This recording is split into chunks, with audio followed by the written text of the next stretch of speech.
The October 1st, 2014 meeting of the Milton School Committee will come to order. As is our tradition, please join me in pledging allegiance to our flag and our country. I pledge allegiance to the flag of the United States of America and to the republic for which it stands, one nation, under God, indivisible, with liberty and justice for all. If you would, please join me for a brief moment of silence for Patrick Crow, who was a member of our Milton Public Schools family for over 15 years as a custodian and who passed away very recently.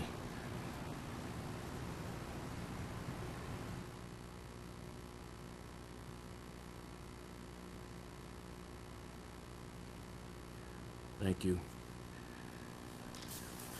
With regard to tonight's agenda, a few changes under Finance Committee Subcommittee. We will be moving items B, C, and E, fiscal 16 to fiscal 20 capital requests, the end-of-year financials, and the draft end-of-year report to our meeting on the 15th. And there will be no executive session this evening. With that, I would approve the October 1st agenda and ask if there's anyone for a citizen speak. One person. One up. Yeah, and if you would, just give your name and address as you start. Hi, my name's Cole Kelly. I live at 54 Belcher Circle in the East Milton neighborhood. Basically, I was asked to speak on behalf of the parents of the Collie-Caught kids who ride the East Milton bus. Basically, it was sort of brought to our attention that there was a proposal from the administration to increase the fees from the discounted rate of $225 per student, and I'm not sure, I think it was $600 per family to $375 per student and $900 per family. So I got an email of a letter from Glenn Pavlicek. Is Glenn here? Oh, hi, Glenn. And Glenn, as you know, the Assistant Superintendent for Business. And the letter was addressed to the members of the school committee regarding the fee increase. So in your letter, Glenn, there was a list of other communities with the fees that they charge, including the family rate for the purpose of comparing rates. I couldn't help but notice that Milton already has the highest family rate on that list. So if what other towns are charging families who live inside the 2-mile boundary is relevant, to the debate about the bus fees, then I think it's fair to mention how our neighbor, the town of Canton, charges their families.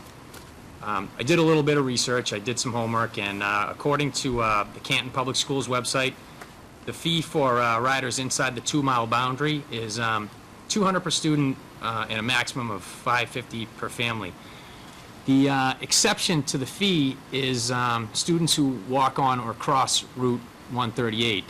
They don't collect a fee from those families for safety reasons. I didn't come here tonight to ask for a decrease in the fee or to have the fee waived, for safety reasons like they do in Canton.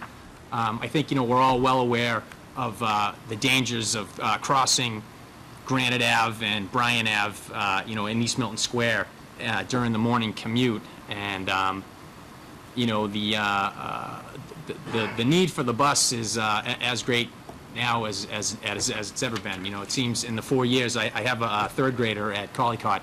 We've noticed an increase from maybe 10 to 20 kids at our bus stops. So, I know it started out as a shuttle, but now it's a real legit bus route. I think our situation in East Milton is similar to the Canton situation, but we're not looking for a free ride. We just think that the bus is a necessity for safety reasons, and we're just asking that the current fee remain in effect. Thank you, Mr. Kelly.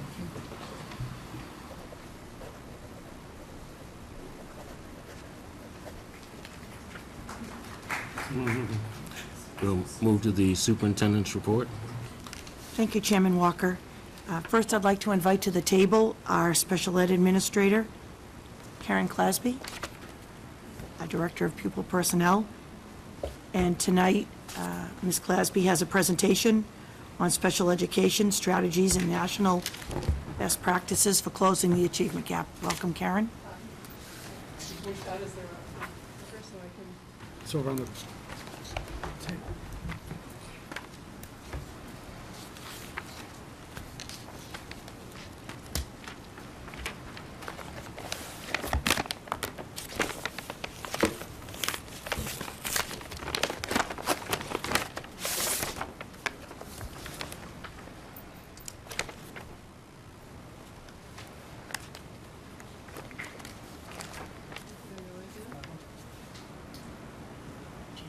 No, never mind, I'm going to do it. You just wait here. No. If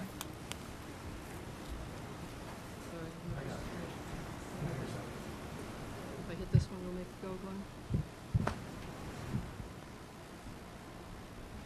Okay. So, hi, thank you for having me. Sorry for the delay there. So, we were asked, well, let me start at the beginning.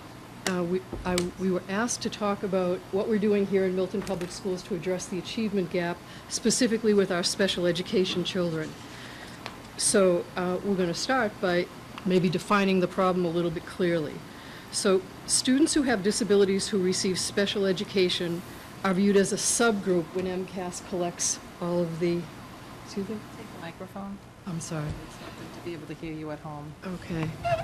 So students with disabilities are considered to be a subgroup with respect to gathering the data that explains how they did on MCAS, their results.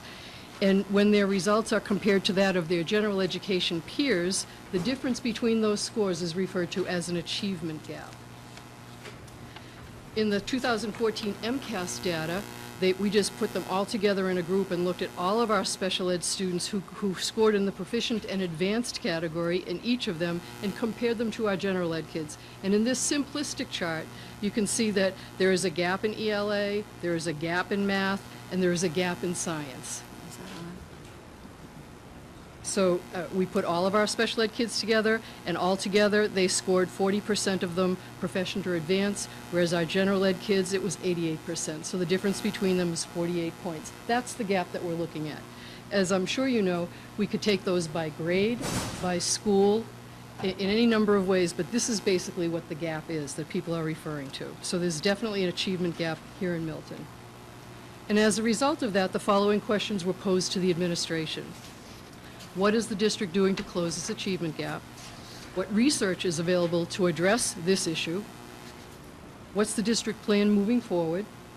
What are our expected outcomes, and what resources are needed in order to move us along? So in order to really address those questions, I think it's important that we first understand these three things. In conversations we've had internally, some of this stuff keeps coming up, though I thought we should start with this. What defines this particular subgroup? What kinds of disabilities do our Milton kids have right now? And what level of support and specially designed instruction is needed to enable these students to better access the curriculum? So I want to just take a few minutes to talk about those three things. So only students who have IEPs and 504s are counted in this subgroup. Karen, some of the people in the audience can't hear you. Yeah, Would you mind sorry. holding the mic? You can actually take it off of there. Oh, Yeah, take it off. Just pick it right thank up. you. All right. So it's actually students with both IEPs and 504s who are counted in this group, active IEPs and active 504s. And we need to remember that students have these plans specifically because their disability impacts their ability to access the curriculum. That's why they're on a plan to begin with. Students who have disabilities that do not interfere with their access to the curriculum are not on IEPs. And when students with disabilities demonstrate that they can now access the curriculum, they no longer require IEPs and come off of them. It's important for us to remember that because not all disabled students count in this category, only the ones who have active IEPs or 504s. and also a very small number of our students and across the state who have the most significant disabilities. It's about 1% across the nation. They take the MCAS alternative assessment rather than the MCAS that is reflected in these scores. So that's important to understand. That's what defines the subgroup.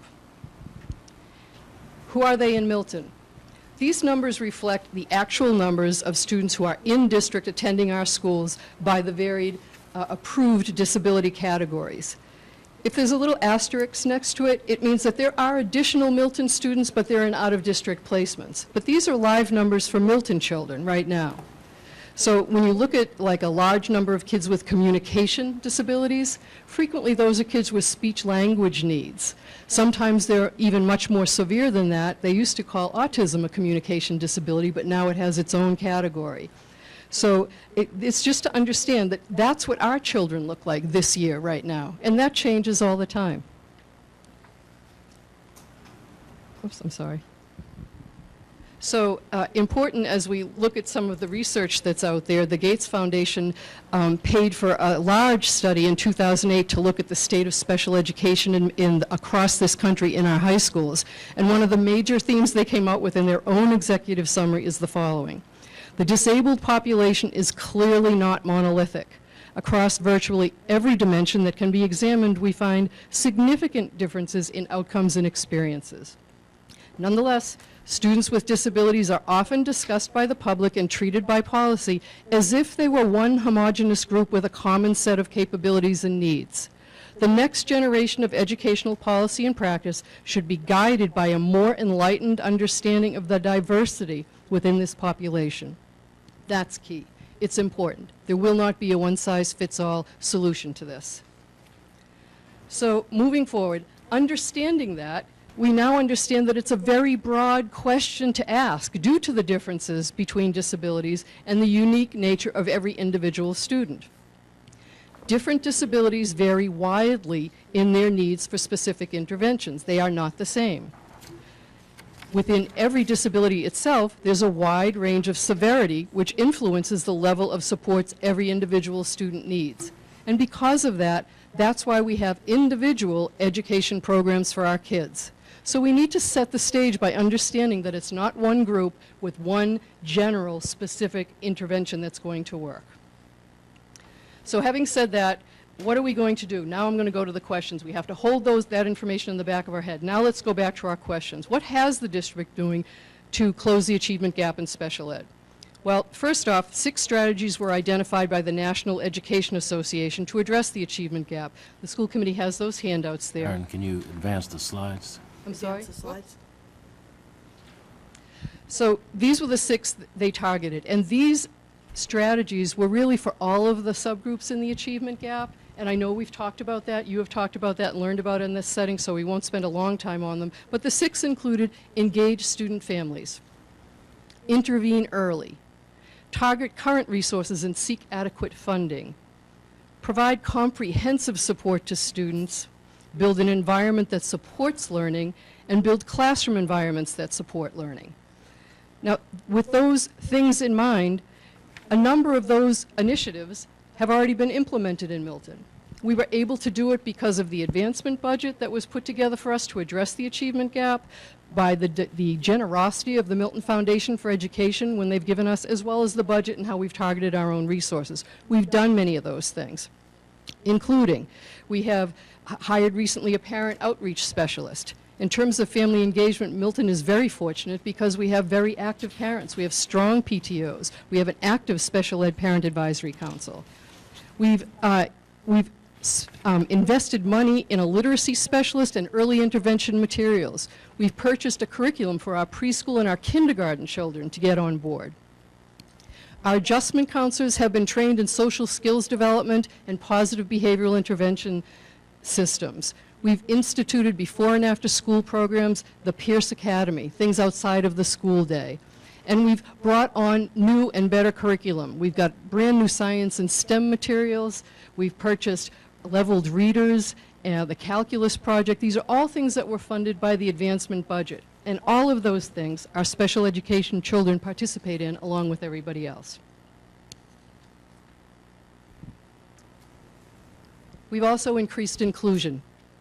We've shifted our practice to increase special education students' exposure and access to grade-level curriculum, which is aligned to the state standards. And that's important because the state standards formulate the state assessment system, and it's the results of the state assessment systems that we're using to measure progress and that are defining the achievement gap. So for our kids to take those tests, they have to be in front of that curriculum. To do that, we've expanded our understanding of the differences between accommodations and modifications for kids on IEPs. So briefly, accommodations provide different ways for kids to take in information and to communicate their knowledge. The changes basically don't alter or lower the standards or expectation for any subject or test. This would include variations of presentation. For example, books on tape, enlarged print, a scribe to write for a student, directions read aloud. It would include pre-teaching skills, giving students a word box ahead of time before the reading selection, giving them and reviewing math formulas before they're presented with them, organizational support afterwards and before. It includes providing them with the necessary tools that they might need, like a calculator, or a graphic organizer, or a math reference checklist, or the assistive technology, which we're going to talk about separately. Giving them those things are accommodations to help them access the curriculum. However, modifications are actual changes to the delivery, to the content, to the instructional level. And when modifications are made, kids with disabilities are not expected to master the same academic content of others in the classroom. And why does that matter? It matters because MCAS and PARCC assessments measure achievement based on the state standards by grade level. So if students are taught using modified curriculum or materials during MCAS or PARCC, they may find themselves being evaluated on content or material or looking at examples that they've not yet been exposed to. It makes a difference. So with this understanding these things, what have we been doing within our schools now to increase and reinforce special ed students' access and success with the curriculum? In our elementary schools, special education providers have steadily shifted their mindset of inclusion as the default. Pull-out services should only be happening as necessary to supplement what's going on in the classroom with pre-teaching or remediation. Our speech and occupational therapists increasingly are integrating the classroom curriculum as the vehicle for their work. So rather than our speech language person asking me, can I buy this series of books to use to go over language with children, she's using the language exercises from the classroom. So in this way, they are reinforcing the classroom curriculum in one additional step. At the Pierce Middle School, last year, actually the spring before, the team revamped their special education offerings, and last year instituted some changes to how the team setup was going on. Transitions classes that had a modified curriculum were discontinued. Those children are now put into co-taught sections. The team teaching and co-teaching of ELA and math was with 2 teachers. A paraprofessional was available at every grade level to support students in social studies and science. A second class for additional instruction or remediation was then made available for kids who needed additional support with a special ed teacher. So the first presentation was in the classroom with the curriculum, and then a second presentation for support was made available. They had 2 doses of instruction. That happened last year, and it's in place again this year at the Pierce. At the high school, we had a similar conversation, and last year we added co-taught courses here at Milton High. Again, those transition classes that were substantially separate special ed classes taught by special ed teachers were eliminated. Students were put in inclusion classes. We had co-taught ELA, co-taught math, and co-taught biology last year and again this year. A second class for additional instruction remediation has always been available in academic support, but last year and this year we're also offering a focused one. So academic support in ELA or academic support in math for kids who are targeted for needing that extra dose of instruction. That's what we've been doing. We've also increased our use of assistive technology. We got a lot of good donations from MFE, and it's out in our schools and it's being used. We're using iPads and laptops and Chromebooks in all of our schools. Students who previously required a scribe instead are being acclimated to keyboards, allowing them more independence. Communication software such as Pro-Lo-Quo is made available for some of our nonverbal students. That's in several of our elementary schools right now.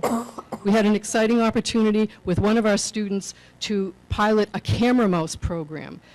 This student is nonverbal, multi-handicapped, but this allowed him to use his eyes to move the cursor on the monitor. It was fascinating to watch and for us to learn. And it allowed him for the first time to take steps towards communicating with others and have choice or agency in his world. It was a fascinating thing for us to learn.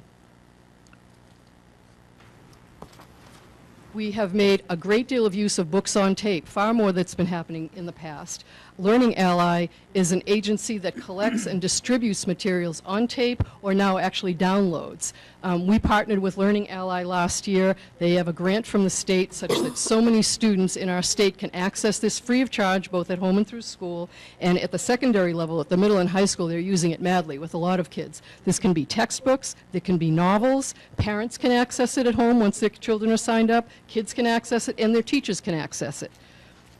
For our hearing impaired kids, we've got FM systems in, I think, 5 of our schools right now, which include sound field towers, or they might include individual microphones and receivers called boots that go on hearing aids for our hearing impaired kids. And before we just recently hired a special ed, not special ed, but a technology specialist who's going to help us learn how to integrate that. But prior to her being here, we found a special education assistive technology consultant that we've been using now for 3 years in our district, that we tap to use for specific children, or I've tapped her to go to certain schools when they got a bunch of new iPads to work with teachers about how best to use them. So we've been using that technology before we had the person, but now we've got a person of our own. So when we talk about what research is available to address the issue, I will remind you that we learned that our kids are all different. It's not going to be one thing. So I'm going to take it broadly and bring it down. A lot of things changed with the IDEA, Individuals with Disability Act, that started in 1990 and was reauthorized in 2004. It made changes. A major change was that it mandated that to the maximum extent appropriate, children with disabilities, including children in public or private institutions, will be educated with children who are non-disabled. Special classes, separate schooling, or other removal of children with disabilities from the regular ed environment can occur only when the nature or severity of the disability is such that education without this can't be achieved satisfactorily. And therein is the gray area. Because there are some folks, there are different schools of thought. There are some folks who might say, well, my child needs reading in a quiet setting, one-to-one over here for 30 minutes a day. That is one school of thought. A different school of thought is, no, she needs to have reading in her classroom with everyone else, because all those minutes you're pulling her out, she's losing time or discussion that's going on in the classroom. IDEA mandated that it not happen, but there are gray areas. So that sets the stage for how we want to proceed. Dr. Thomas Hare actually wrote this book, New Directions in Special Education. He's pretty much renowned internationally as an expert in special education. Did I turn this off? He did a study that the State Department of Education,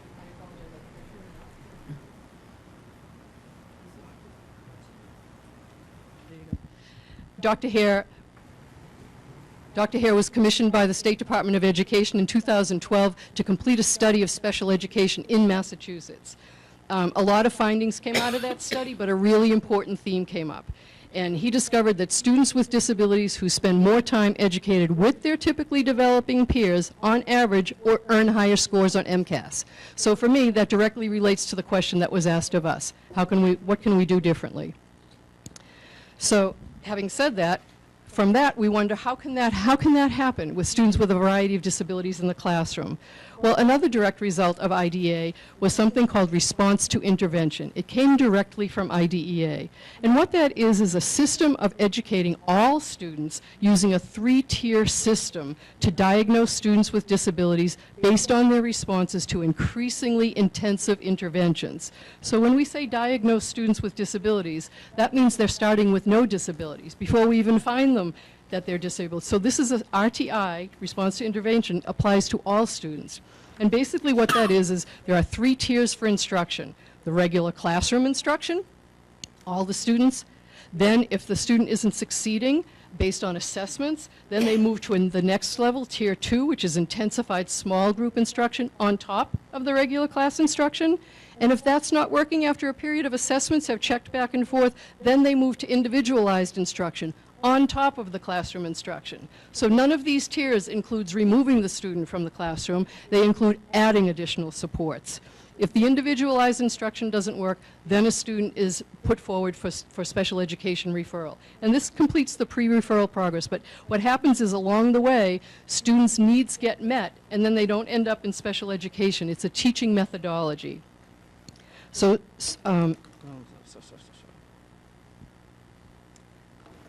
in Massachusetts, the state put together their own version of RTI. I put in the school committee's packet something called the Mass Tiered System of Support. This is their blueprint, and it outlines one single system of supports that is responsive to both the academic and non-academic needs of all students. This blueprint, the Mass Tiered System of Supports, is a framework for school improvement that focuses on system-level change across the classroom, the school, and the district to meet both academic and non-academic needs for all students. This includes students with disabilities, English language learners, as well as students who are academically advanced. This addresses all of them. So there's a wonderful chart here. Okay. And it tries to, in chart form, explain how it is. Remember we said response to intervention, RTI, was 3 levels: full class, small group support, and individual support. Basically, this is a two-sided problem. One of it is exactly RTI, which we described. You can see Tier 1, core instruction, universal behavioral supports. Tier 2, supplement, plus the core. Tier 3 is individual plus the core. The same is true for kids with behavioral or social emotional problems. So simultaneously, in parallel, there are tiers of interventions for both social emotional indicators as well as academic indicators. It's a really interesting model that the state put together. They've suggested that districts adopt it. They haven't mandated it, but it's kind of a nice suggestion because it takes into consideration academic needs and social emotional needs simultaneously, addressing them in various ways. So part of the MTSS says that schools and districts are encouraged to work toward an integrated support approach to support students' academic and social emotional, not one or the other, doing it together. That all students receive academic instruction and behavioral supports that include differentiation and extension activities that are guided by 3 universal design for learning principles. We'll talk about that's the next layer of what I want to tell you about. Universal design, or UDL, is a way that includes multiple means of representation, multiple means of action and expressions, and multiple means of engagement. And I've provided for the school committee a question and answer, but I think the chart that I gave you is probably the most illustrative about how UDL works. So Universal Design for Learning is an educational framework. It's based on research for the past 10 years in learning sciences. The research includes cognitive neuroscience that guides the development of flexible learning environments that can accommodate the differences individuals have in their learning. This is accomplished by simultaneously providing rich supports for learning while reducing the barriers to the curriculum and maintaining high achievement and standards. UDL in Massachusetts is an agency called CAS that does a lot of professional development in it.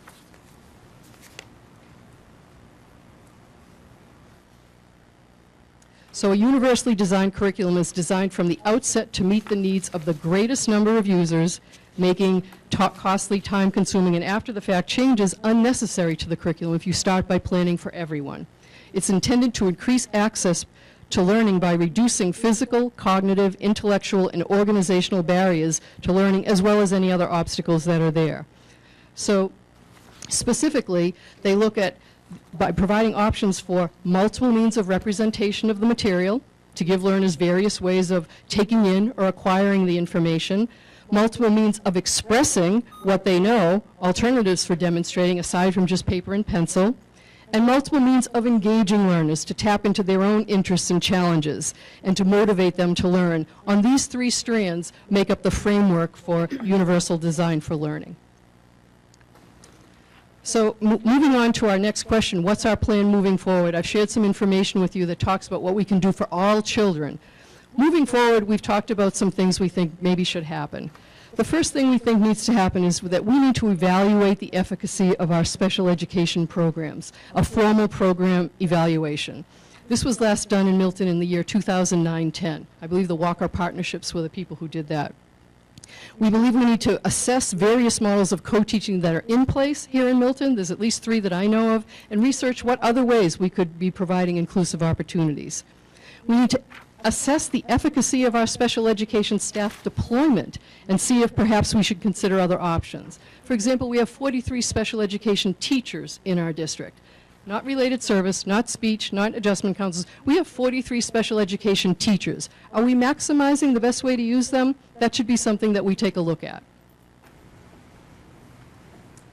The next thing we think we need to do is assess the need for additional special education teachers in readiness for next year's budget. We need to sit down and look at that with my colleagues in the leadership team and talk about what we need. For example, there are 6 grades in every one of our elementary schools when you count K through 5. And if in each grade there are 2 to 4 classrooms in every school, if we increase inclusion to be almost full-time in every classroom, we're going to need more special education teachers to do that. There are 6 different grades, all those different classrooms. It's going to cost us more teachers.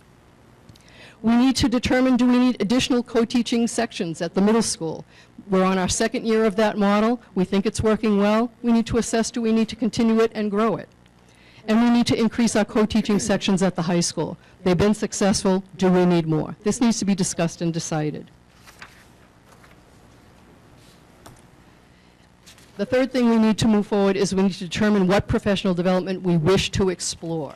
Some of the things that I've talked about and some of the suggestions I have include understanding universal design for learning. That would be for all of our teachers, not just special ed. We need to work on the use of data to determine focused interventions. That's another suggestion. The development of a district commitment to RTI or the MTSS model. And again, that's all schools, not one school, all teachers, not just special education. We need to continue to work on understanding models and methods of co-teaching, a consistent understanding and application of accommodations versus modifications in every child's IEP.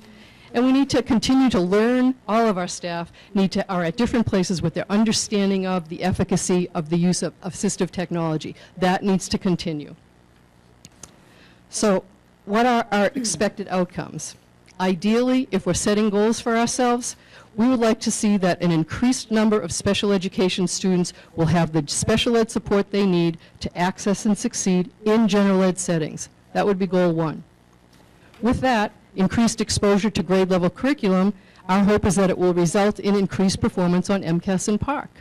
And with that, the achievement gap in special education should steadily decrease as more special ed students demonstrate proficiency on these assessments. That's the hope. Those are our expected outcomes. So in order to do that, what resources are needed? Obviously, we'll need funding to do some of the things we'd like to do.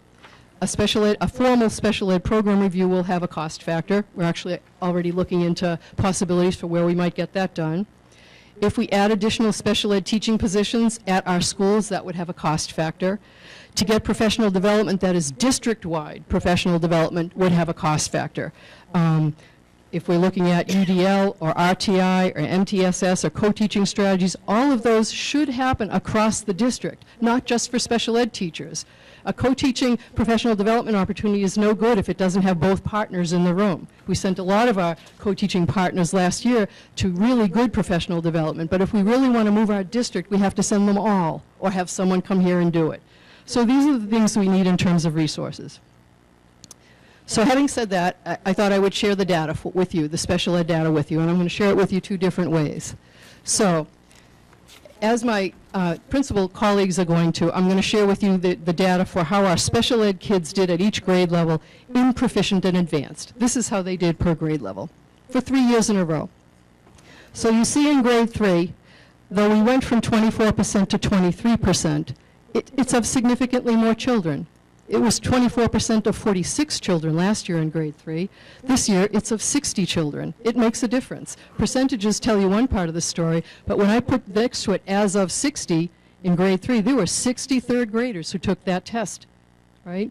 So moving down, you can see that we improved in grade 5, we improved in grade 7, and we improved in grade 8, but our numbers went up in different places and down in different places, and that's a different story. Data always tells you different stories.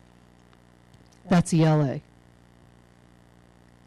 In math, again, you see the numbers of students at each grade changed.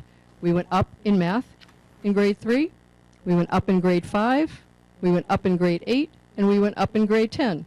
So we're moving in the right direction in some areas. And in some areas, it targets where we have work to do. So the other way I'm going to show you the information is through the growth model. And the growth model, in K-12, the phrase growth model describes a method of measuring individual students' progress on statewide assessments by tracking the scores of the same students from one year to the next. And each student's growth is measured relative to other students who perform the same way. So, for example, if a special education student in the 4th grade got a 210 on the MCAS ELA, he would be compared to other special educations in the 4th grade who got a 210, and his growth would be measured against theirs. So we'd actually be comparing apples to apples instead of apples to oranges. So the growth model, when we use that, allows districts and schools to more easily identify promising or potentially struggling programs, and therefore to look deeper into what might work or what might not be working. So let's take a look at this. The green dot represents the growth of our special education students in math. And though it doesn't show so well on the slide, between 40 and 60%, if you're growing between 40 and 60%, that's considered the good area. And that would be on the horizontal line going forward. So the yellow dot represents the growth of our general ed students, while the green represents the growth of our special ed. They're not that far apart horizontally. It means they're growing. The next slide shows it in ELA. Same thing. Achievement-wise, there's a difference.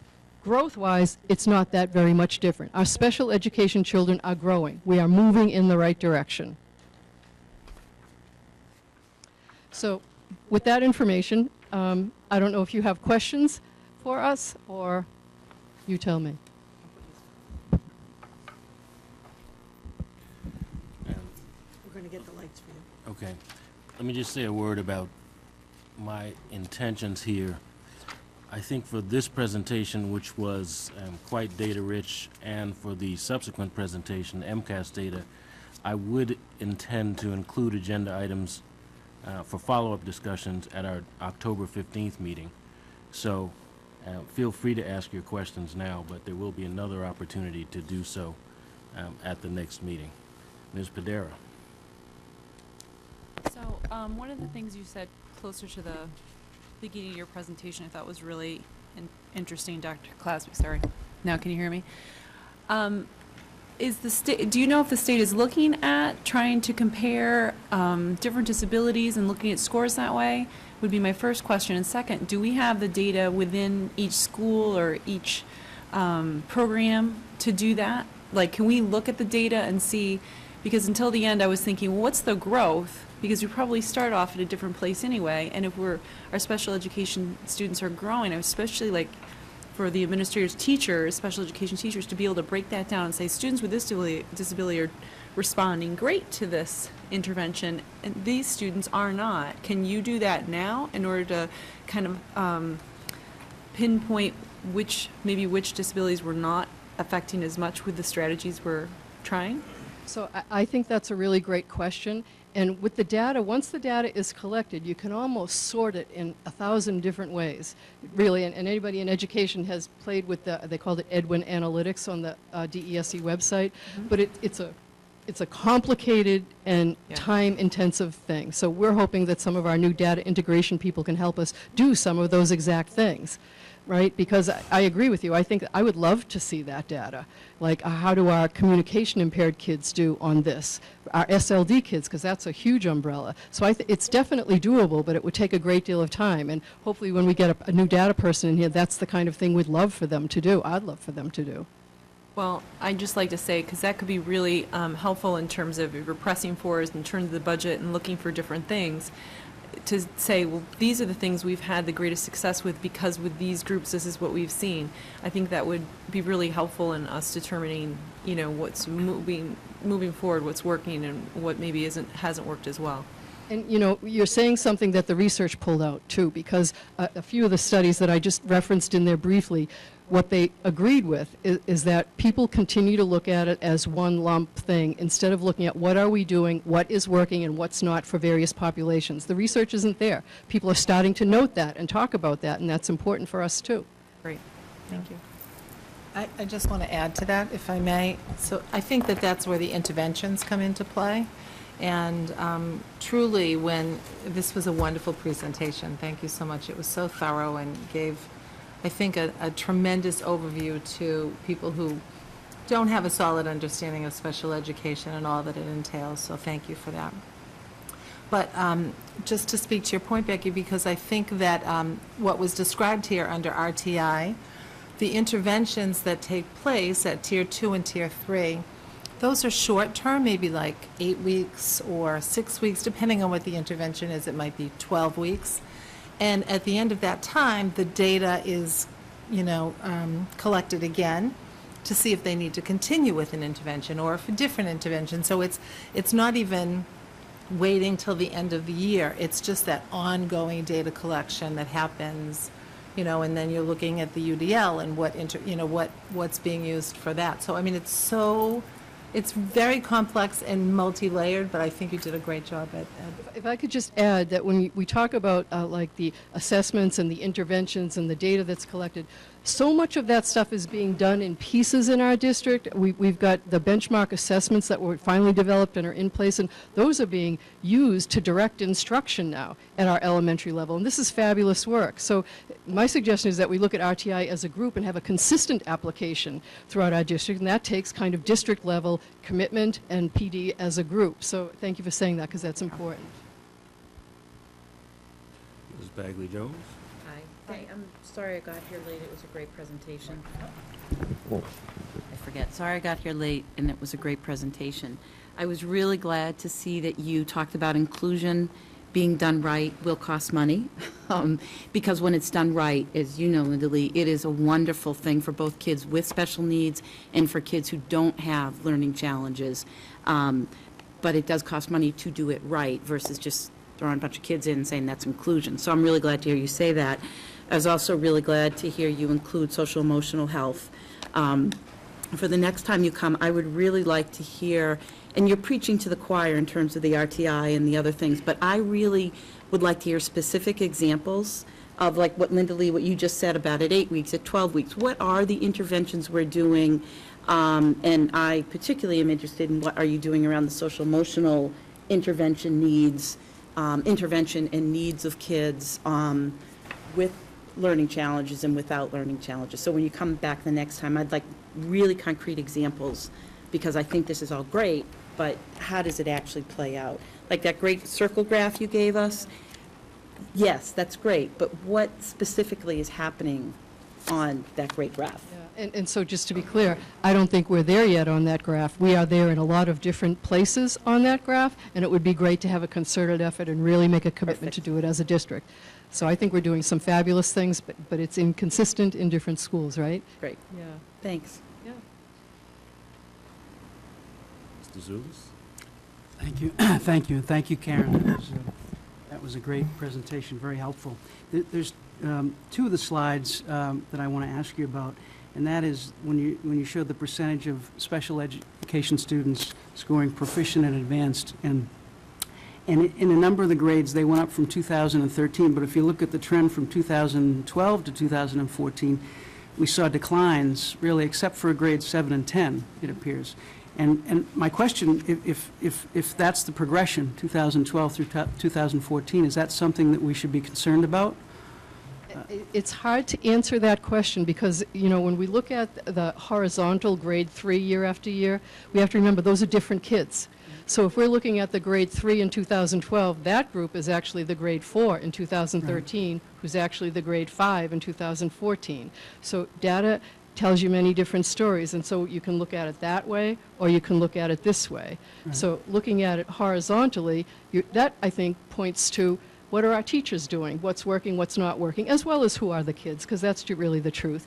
Looking at it diagonally is sort of saying, how is this cluster of kids doing over time? Is it that the curriculum becomes harder in grade 4? Yes, we know grade 4 is difficult. Or is it that something else is going on? Is there something that stands out? So I think the diagonal look is looking at the same children progress. The horizontal look is kind of looking at how are we doing with our curriculum adaptation at that grade level. Of course, overlaid with who are those special ed kids that particular year. Do you see what I'm saying? Yeah, no, that's helpful. That's helpful. And then my second question is, in terms of the plan, the three things, the evaluation and the additional teachers and the professional development, I'm interested in, I'm sure you haven't thought about or developed costs, but in terms of timing, when we're developing our budget, as I'm sure you know, we're developing our budget in November, December, January. So, and you mentioned additional teachers for the 2015, 2016. So the question is, are we on a timing schedule so that we're going to see some proposals for in these three areas for this budget year, for 2015-16? I think that that's a conversation for the whole leadership team, not just me, because there's lots of priorities in our district. So in terms of, what we'd like, getting a program evaluation, a good one done, we might not get results to the end of the year. And that's okay, because it's always going to inform our practice. Having an internal conversation with my colleagues about what do you think about SPED in your school? What could we do? We've had a lot of those conversations, but really sitting down and say, if we could put it together and try it a different way, what would we need? We could do that this year, but it's a whole leadership thing. It's not something that I can individually say. And same with the PD. I can look, there's a lot of free PD out there, but when we're looking to really make a game-changing shift in how we provide special education, it should be a district view. And whether that's the priority for the district or not is a full collaborative conversation. So Karen, on those three things, you can see that, could you see them moving in parallel, evaluation and teachers and development, rather than evaluation and then, 1 or 2 years down the line, the other two? They could. It could be that the district says, let's do the evaluation first, and then after that, see how we should move forward. And then we're looking at a 2 or a 3 year plan. There's lots of different ways, and that might be a smarter way to do it. Okay. Thank you.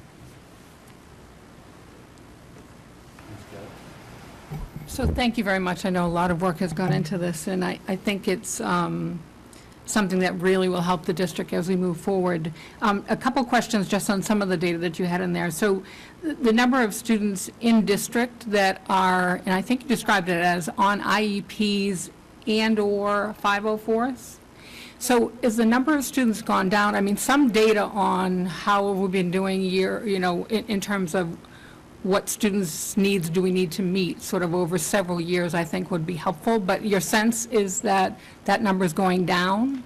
I think that I know that we have done some work to clarify eligibility criteria. In other words, we've really done some internal work to say, what defines this disability? What defines this disability? And in so doing, and and the district had its CPR from the state, and there were certain things that were recommended that we do. So we're trying to have some fidelity with how we do our eligibility determinations, and we're doing there's a whole structure for determining specific learning disability, and so that, following that, with some fidelity really has allowed us to weed out a student who's performing not at a high level but may not be disabled. So in my view, I think the numbers probably have gone down, but I don't want to say that without having them in my pocket for you. So I'll come back to you with that. Thank you.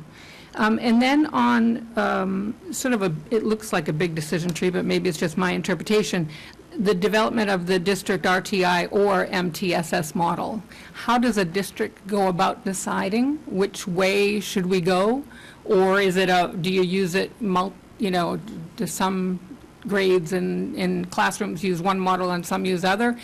How do other districts do it, I guess would be the way. I think that RTI is sort of one half of the MTSS model, and you can't really do it by a class. It would be a school would have a model that they're doing. So it could be a school model, or it could be a district model, right? It could be all 4 elementary schools will do it this way, or it could be we'll do it like this in our school. And so, because there's different facets of the RTI model that we're using a lot more data to make decisions about kids and where they go and what we're giving them. So that's a feature of RTI, but there's more than that to it. So it wouldn't be by class. It would be a school version or a district version. which is great, that definitely lends clarity, but I guess I'm asking the administration, so how do we go about deciding that? I mean, I think that sort of sets us up for at least what we need in the future, and so I'm not sure what that process looks like, but I would like to hear that in a future meeting. You had mentioned some assistive technology and different programs, et cetera, that are at some schools, maybe not at all. Is that a resource issue in terms of not having enough funds, or that the students in a particular school don't need that resource? I guess I want to make sure that there's, well, if there's immediate needs that are resources that our other kids with the same disabilities might be having advantage of in one school, that we get them to the other schools in as quick a time as possible. They're absolutely all getting what they need. When I said at certain schools, it's because I was in my head, I was counting the kids and where they were. That's really all. Great. I think that's it for now. Okay. Thanks as well for the presentation. We devoted some time at our finance subcommittee and giving you some feedback, and looks like you incorporated most of that. So thank you to you and the superintendent and to Ms. Sheehan, all of whom I know worked very hard on this. I have a few questions, most of which I'm going to defer till our next meeting. But the one that I have for you tonight is, as we've become more sophisticated about executing on our advancement initiatives, I think one of the things that we've been very rigorous about was developing individualized action plans for any student that was performing at the warning or needs improvement level. And I think you've acknowledged, and as have we, that our SPED population is just as diverse in different ways as our general ed population is. So understanding that they have, our students in SPED have IEPs, do you anticipate that there will also be some more work in determining specific strategies based on where they are, what their disability is, and so on, that will allow us to be more specific about how we plan to accelerate progress and achieve greater achievement?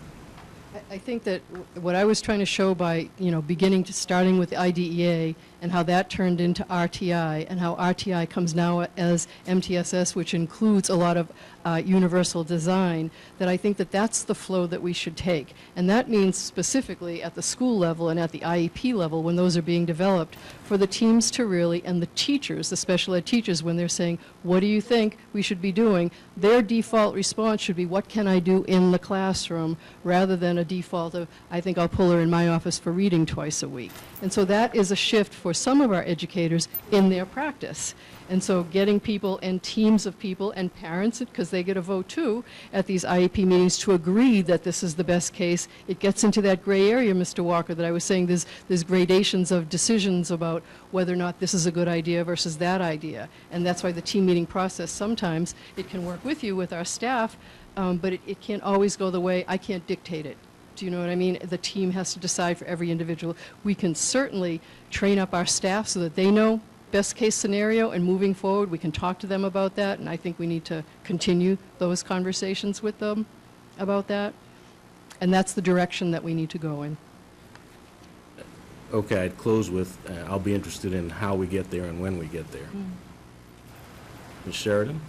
So I just have one, not a question, but a comment about the going forward piece of this. And I think that as we begin or embark upon a program review, we also have to think about the policy side of that and some of the impacts that might come about because of changes. If we move to more inclusion models, then there might be some policy implications of things that have to be explored. So I just want to put them on the table. Thank you. Ms. Kelly? The new person who's with us for technology, are they SPED certified? No, but they have, Dr. Angela Burke has experience with special education, and she's already sat down with Karen Clasby and gone and sat down with every principal. And when we're sitting down, she's only been with us 3 weeks. Her issues around special education are arising in every school about the needs around technology. So I guess it sounds like you have someone or a resource that you've been utilizing. I would hope that we continue to use that. And maybe there's a transition period if we can get to that point, but it sounds like you're making great strides with the use of that assistance. So I guess I would encourage you to continue using that. And then I know everyone's probably waiting for me to say this, but part of our analysis in the special education and our ability to meet the needs of our kids, I think, especially at the elementary level, will come to how are our children distributed in classrooms. And I think we need to know that. So I guess I would ask that as a follow-up piece of data for our discussion as we move forward, is, how are these students distributed amongst the system? Oh, certainly. Well, two things. One, I've taken down your questions, and if you have additional questions, if you forward them to Ms. Clasby and me for the next meeting, and then we'll do a follow-up. As I sat here, I think it would be a valuable presentation for the PAC, widely publicized, and have the parents and community members attend in a smaller forum. 2 years ago, when we implemented the CAP in French immersion, we worked with a Milton parent who is a professor at Boston College, nationally renowned in data analysis, program analysis, Dr. Laura O'Dwyer. And so to your point, Ms. Kelly, you had asked, so Dr. O'Dwyer has taken all of our MCAS data, met with our entire elementary leadership team of principals and coordinators.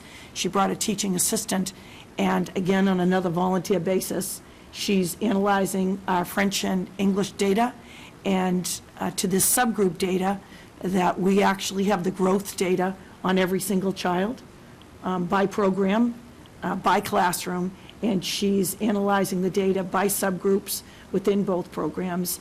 We met the other day. She did a presentation for all of us, and out of that presentation came another 20 questions. So she's coming back again next week with a presentation. I could ask any school committee members who are available if they were free to come, perhaps send the presentation to you, because the presentation presents more questions, and we're going to bring that to you. So it's really to a level 2 years ago that we wouldn't have even thought of asking about the program analysis. So I hope that you'll be pleased. And again, this would be a huge project for us to put out in a contract, and she's doing it for the Milton Public Schools. Which, I mean, I think we're all so grateful for. What I hope, in that we now have our own technology person or data specialist, is that they coordinate. This, to me, is an integral part of how we evaluate year over year over year. Right. And if we just only do it every couple years, I think we miss opportunities. And so I hope that we can, get some learning there, that this can be carried on internally as we move forward. And to that point, we've hired, in the advancement budget, we hired the technology administrator, the educational technology person for the district. And again, she's been in classrooms across the district. We've hired the parent liaison as a result of the advancement budget. We've done a tremendous amount of interviewing on the data specialist. With this MCAS data, we began to work with one individual. We did a lot of interviewing with individuals from Boston College and Harvard, so we haven't finalized that hire. We haven't found the perfect match of the individual yet, but we have somebody that we've had several interviews with. So when we finally have that person in place, I'll bring them to the table so that all of you and the public can meet them. Ms. Bagley-Jones, then Ms. Kelly. Two things that I wanted to ask that we could have next time is I would like to see data on the inclusion models that are out there, the pros and cons, what do they look like, you might not know the cost, but what's the personnel? What's the personnel in the inclusion models? And also, you don't have to talk about it now, but the outside agencies that we've used in the past, NEC and programs like that, what we still have, what we don't have. And then also, I would be curious to get your thoughts about what would it be like to provide more specific special education services to kids regardless of what language program they were in. So what would it look like to get an inclusion classroom or I don't know, some services for kids that might want to go into the French immersion program but can't because they have a special learning need. So what would that look like, and how could you help us with that? You got all that? Ms. Kelly? So my last two questions. I'm not sure what the scope of the program review is, but if there are resources that are needed, the sooner that we can find out how much that will cost, I think we can start looking for where those resources could come from. And may I, Mrs. Kelly, too, in discussions with Mary Kelly about this program review, I don't want to put words in your mouth, but in discussing with you, we said perhaps it could be staged, and we wouldn't have to wait until June. In our discussions, we haven't secured the individual yet, but I think it's a creative idea that we don't have to wait for an unveiling in June. We could have a staged approach and bring recommendations to you during the year. That was one of your ideas, wasn't it? I know. Yes, that was. And I think I've just forgot my last comment, so. I interrupted you, that's why I'm sorry. It'll come back to me. Moving on. Madam Superintendent? Ms. Oh, Ms. Kelly has Sorry, remembered the her foggy last brain, question. it just cleared. So, can you point to other districts that are much further along in this process than we are? That, we might get a glimpse of, examples of what they're doing, because I think that would be helpful, even from the perspective of just to understand, because you've talked about a lot of different things that will impact the present classroom and how that all works together. I think that would be really helpful. I can share the experience I had in my previous district where we moved to full inclusion, as well as some of the other districts that are doing a great job, like Newton does a great job. So it would be fun to pull some of that interesting information for you. Thank you. Thank you. So we'll gather all of this, these questions and issues, and invite Ms. Clasby back to our October 15th meeting for a follow-up. And I'd invite anyone who has questions in the audience or at the table to forward them to us. Great. Okay. Thank you, Ms. Clasby. I'd like to invite, on your agenda, we have changed the format over the years. When the site councils came, each principal would do a detailed analysis of their data, and some of the presentations would run into the spring. So at the school committee's request, last year, you asked that all the principals come and present the MCAS data, and then when the high school comes, they'll do the SAT and AP data specific to the individual schools. So we have tonight our entire principal leadership team here to share the MCAS data with you. So I'd invite the principals to the table, please. And we've also invited tonight Courtney Miller, Walsh, previously known as Courtney Walsh, not going by Courtney Walsh or Courtney Walsh Miller, Courtney Miller, to the table, who who is agreed after the presentation. I had a question, which I think the viewing public might have, and Courtney has an additional presentation to our principals. So welcome this evening. Thank you on behalf of the district for an outstanding beginning to the school year and all of your work, and coming out tonight to share the district's MCAS data. And so for those of individuals in the audience and the viewing public who might not know our principals, I'd ask you to introduce yourselves and the principals that the schools you're principals of before we begin the presentation. Good evening. Well, I think if I could make myself clear, perhaps, so to make this more comfortable with so many of you, should we pass down a mic so that you're not having to pass that mic? Maybe if we all move a mic, would that be difficult to move a mic down? Or give them an additional mic? Great. So they have to speak into the mic, right? James Jett, principal of Milton High School. I am Holly Concanon, the principal of the Collycott School. Hi, Sheila Coxtus, principal, Glover School. Elaine McNeil-Gurmai, principal at Tucker School. Karen Spalding, principal at the Pierce Middle School. John Redden, principal of the Cunningham Elementary School. And Courtney Miller, the Math, Business, and Technology Department Chair at Milton High School. Thank you and welcome. We'll turn it over to you, and you have a presentation in your packets or on your computers. Welcome. Thank And you. thank you. So thank you for having us. We're really excited to share our presentation with you tonight. We are going to be walking through our 2014 MCAS results and the corresponding focus areas that we've identified for them. Yeah, thanks.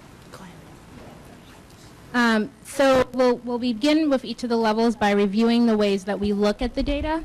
And then at the different levels, we'll be looking also at how the data translates into our focus areas and how we're currently addressing these concerns. We'll do that at each of the different levels. The elementary have the presentation together. And then finally, we'll be sharing some updates on the advancement initiative looking ahead to this year. So I won't read the list to you because you can see it, but we just wanted to say out loud that there are a number of ways that we look at the data. We look at the data by student, we look at the data by standards, we're able to disaggregate the data, we're able to use tools that let us peel back multiple layers to really dig into and pinpoint areas of relative strength and relative weakness.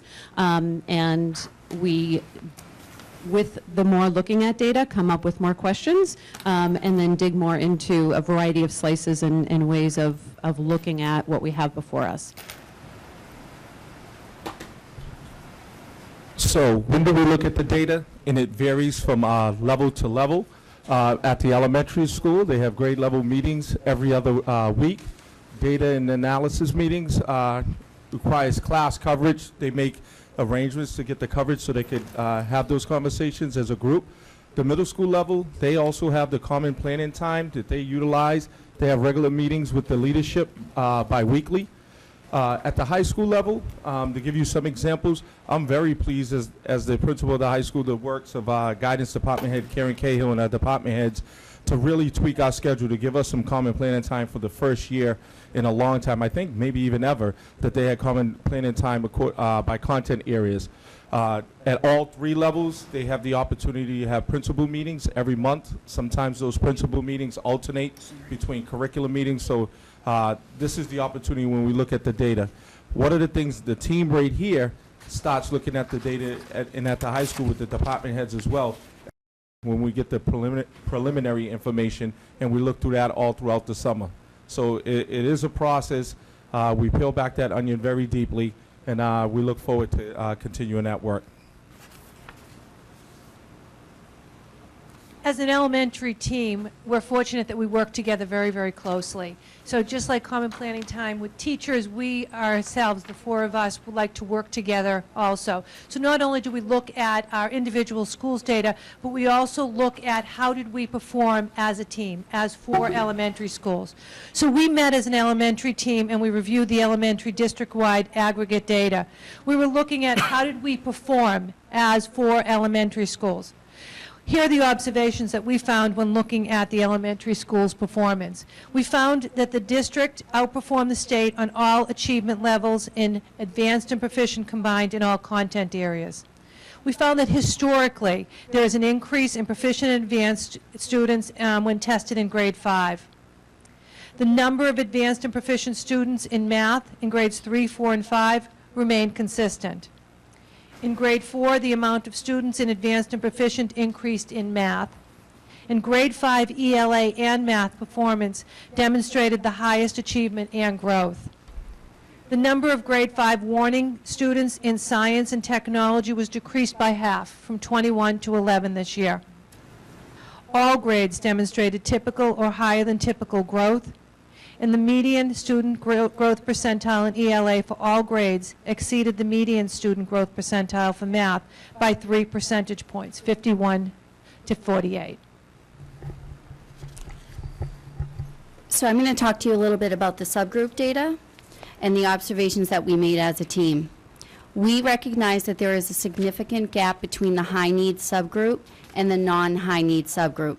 As you heard earlier from Karen Clasby, the high needs subgroup includes students with disabilities, students identified as low income, and students who are English language learners. There is a gap between high needs and non-high needs students significantly in grades 3, 4, and 5 in English language arts and math. By the time students reach grade 5, you recognize that the gap begins to narrow. A gap also exists in English language arts and math between the African American, Black, and Hispanic Latino subgroups as compared to the Asian and white subgroups. The gap between non-low income and low income students has significantly decreased in science. The gap between African American and white students has significantly decreased in science. And the gap between non-special education and special education students has significantly decreased in science. So in reviewing all of those highlights and those notes, we came up with 3 really strong highlights. I think in hearing Holly's, that's a highlight as well, the decrease between the subgroups for science. But we also identified that Milton Public Elementary School students perform better than the state in all content areas. Students in grade 5 scored above the median growth percentile in math and ELA, and the grade 5 had the highest growth of all grades in the district in ELA and math. So as we turn from those observations and highlights, then we're moving into, so what are our next focuses? What are we going to do with this data?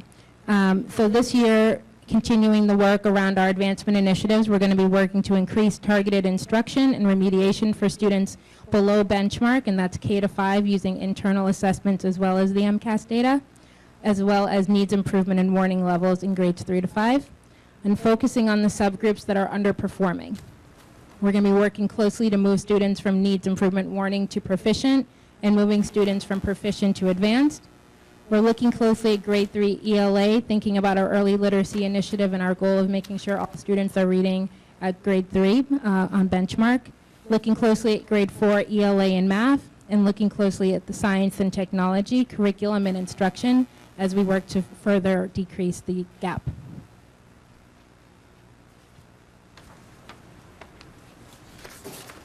I'm going to speak to you about the elementary school initiatives. Again, we have our reading specialists that continue to meet students right in the classroom in both French and in English. We have specialized reading support that has now grown into 3rd grade with our consultant, Martha Winokur. We continue to have the professional development, the library and media specialists, reading assessments that drive a lot of those grade level facilitators meetings that we've spoken of earlier. We have new instructional materials, including handwriting without tears and our writing curriculum, and we have more books that came in for the Writers' Workshop. We have the technology that was funded by the MFE, building stronger partnerships with families. TS Gold, which is a change for us, but it's our 2nd year doing assessments in the kindergarten class, creative curriculum in kindergarten and preschool.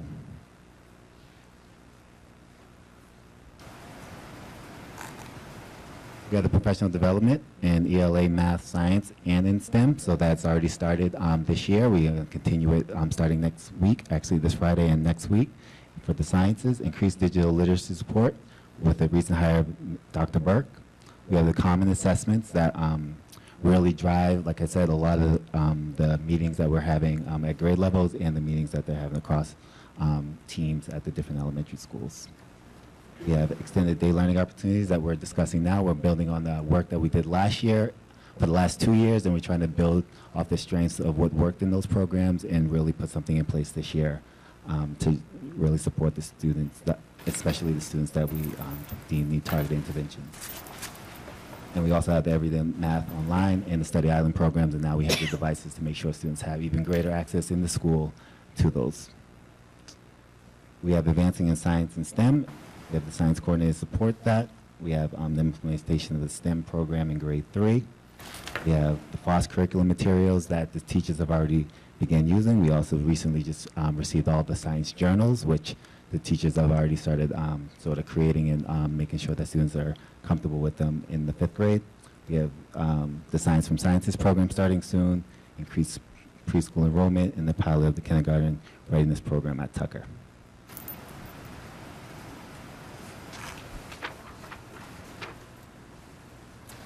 So shifting to the Pierce, when we look at the data From the ELA MCAS, from the Math MCAS, and from the Science, achievement remains above the state. When we look specifically at Math and ELA, it's further above the state, but remains flat, somewhat flat over time.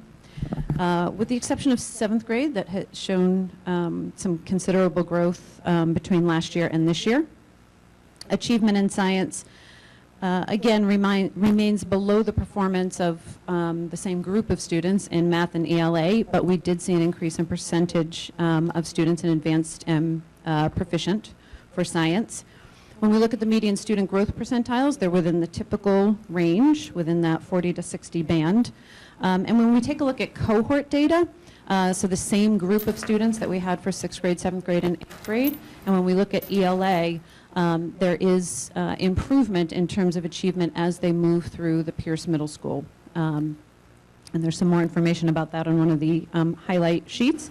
And the cohort data, when we look at math, does not can you still hear me? Does not show the same impressive trend.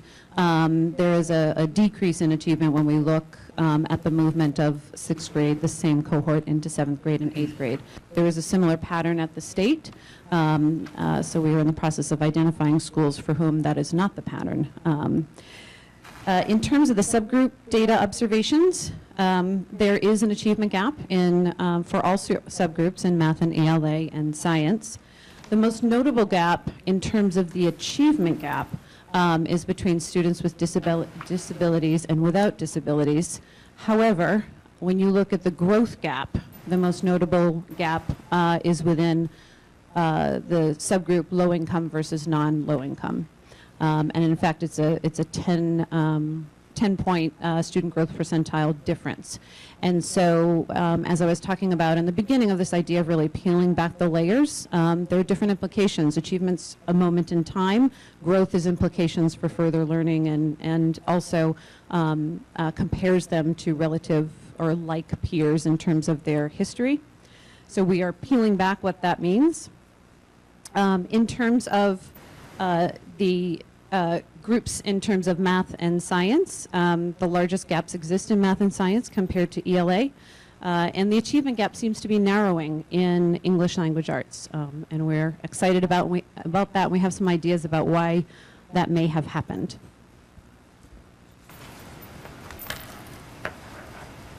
So the font is really small on the highlights because we wanted to share a lot of our highlights, because when we again started to peel back those layers, we saw some promising, exciting news.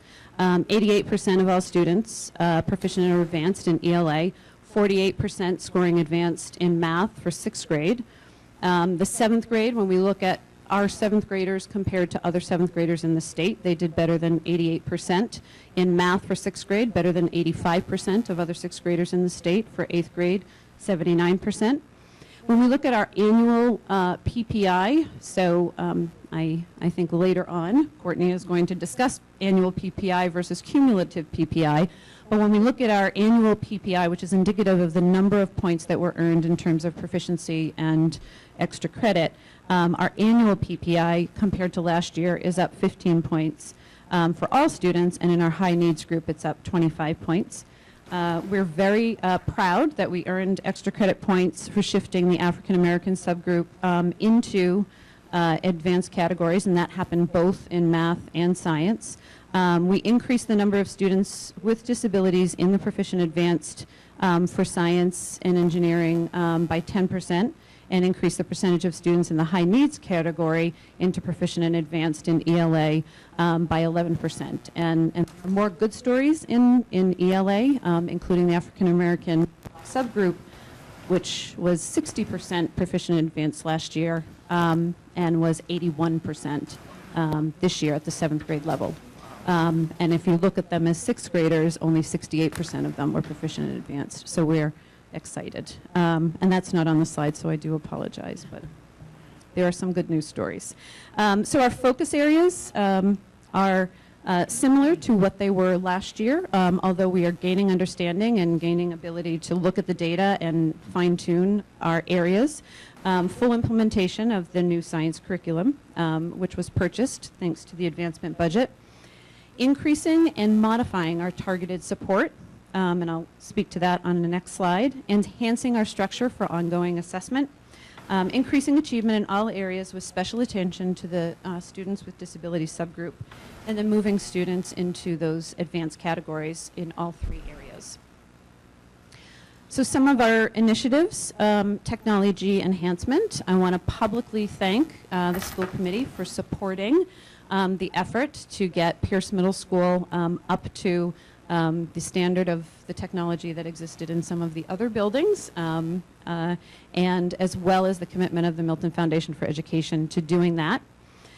In terms of assessment, I know we've talked a lot about the reading assessments and common assessments, and the shift in our work has been moving from not only doing common assessments, but working on student growth. And so sort of understanding not only sort of in a moment of time what do students know, but what has the impact of our teaching actually been on students and student learning.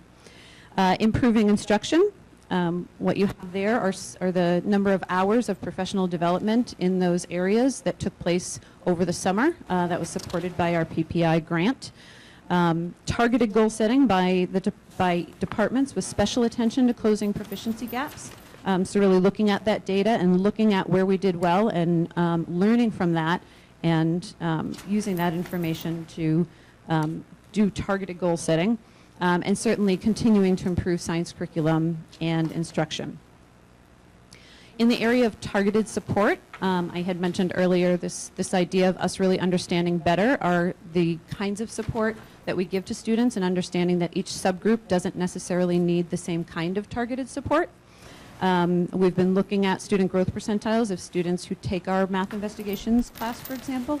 We've been looking at the percentage of students who benefited from our targeted reading specialist and targeted instruction and targeted support absolutely result in improved performance, and we have a lot of data that suggests that. Moving students into the advanced category, we continue to develop our iSTEM offerings. One of our classes was on a field trip in the rain today. And we also, thanks to the Milton Foundation for Education, as well as the Blue Hills Charitable Foundation, received monies to support robotics in the case of the Milton Foundation for Education, and outdoor research experiences for students supported by the Blue Hills Charitable Foundation.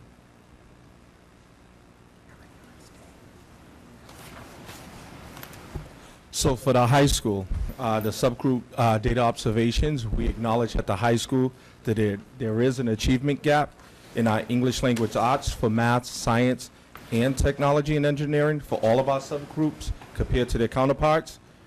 The difference in the CPI, which is the Composite Performance Index, which is a measurement that the state uses to indicate or show your narrowing of that gap.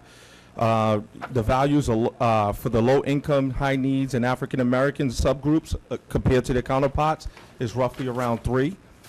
The biggest achievement gap in ELA exists for our special ed subgroup, with a difference in the CPI points of a 7. It was 99.5 compared to 93.2, so roughly around 7 points. The achievement gap in math is slightly higher than those in ELA, and the CPI difference for the low-income subgroup being around 3.5, and 5 points for that in the subgroups of special education, high needs, and African American. So again, that was roughly around 99.1 to 93.9. The achievement gap in STE, which is science, technology, and engineering, are the lowest among all 3 of the subject areas, with the CPI difference hovering around 2 to 4. Milton High School's overall performance continues to be very good, and as compared to schools similar to our type, according to the state, not the schools that we typically compare ourselves to, but according to the state, and I wish I had that list for you, we made an increase from 2013 to 2014 of approximately 7 points. The African American Black subgroup earned extra credit points for reducing the number of students in warning and failing by at least 10% in ELA, math, and in science. The low-income group scored approximately 100 PPI points. Again, Courtney Miller will talk a little bit about that later. for narrowing the proficiency gap in ELA math. The data, unfortunately, is not available right now for the science. The cumulative PPI value for the high needs subgroup rose from 80 in 2013 to 84 in 2014.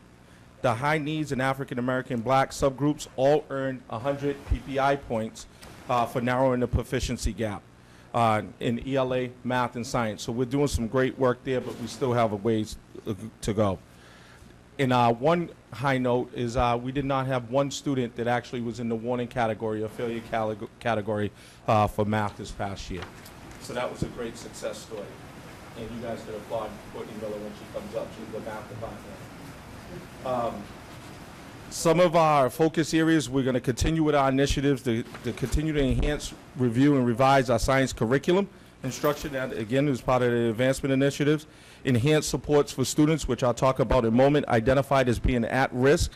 And we're not only talking about the academic supports, we're also talking about the social emotional supports that we have for students. As Courtney talked a little bit about accountability, you'll see why we're a level 2 versus a level 1. We want to continue to move students in all subgroups from needs improvement to proficient and from proficient to advanced. And that's where we continue to get points if we could continue to move those students throughout those groups. So what are some of our initiatives here at the high school? Professional development focused on student-centered learning and next generation science standards. We're very lucky that we have a full-time science coordinator in Amy Tom. We had Ed Mulvey last year, who really laid the foundation, and hopefully Amy Tom could take that and run with it. He did a lot of work peeling back our science curriculum and working with our science teachers to get us headed in the right direction. Re-implementing the MCAS prep classes during the school day and increase the number of co-taught biology classes, as Karen Clasby alluded to earlier. Last year, we did not have the MCAS support for science during the school day. We're looking forward to implementing that this year, and hopefully that would help us enhance those scores. Enhance for students identified as at risk. Individualized reading assessments. We have been in conversations with Superintendent Gormley, looking at the great work that was done at the Pierce Middle School in the elementary level. We hope to expand upon that at the high school, really working with kids and giving them that support, and also giving our teachers the professional development to really enhance their craft. Common unit assessments in math, English, language arts, and science. Ironically, as I sit here before you today, Barbara Wright was in discussion with Steve Shapiro, who has an online professional development that'll really help our teachers start calibrating their rubrics and working on writing across the curriculum for all content areas. So we're excited about this initiative, and hopefully that comes to fruition. And then one-on-one small group instructions to identify at-risk students prior to math and science MCAS exams. Again, looking at students all throughout the year. Some of the supports that we have in place: freshman seminar, the bridge program, MCAS support, academic support, English support, and math support. One thing that's not on your list, every 2 weeks, again, when I talk about the social emotional piece, every 2 weeks, adjustment counselors, guidance counselors, school nurse, administration, Ginny Kime, who's our school psychologist, a lot of people come together and we meet on a Friday and we identify certain kids that are struggling, whether it be academically, and why is it? Is it social emotional? Unfortunately, we do have some kids that have anxiety issues. Making sure that we support them in that arena will only help us in the academic arena. So we're looking, that was one thing that was not on the list that I wanted to share with you. Shifting students in all subgroups from needs improvement to proficient and from proficient advanced. Common planning time, I alluded to that earlier in the presentation. This is a great opportunity for our teachers to have the professional discourse, to talk about the instruction, the assessment, and how students are performing. MCAS review session after school, fall and spring, after school and SAT prep classes. Courtney Miller, Barbara Wright, they're going to have all of our students taking the SATs, get together in the auditorium. We're going to try something different, kind of talking about some strategies up front. My College Quick Start program, which is individualized SAT practice for students. They could go at their own level.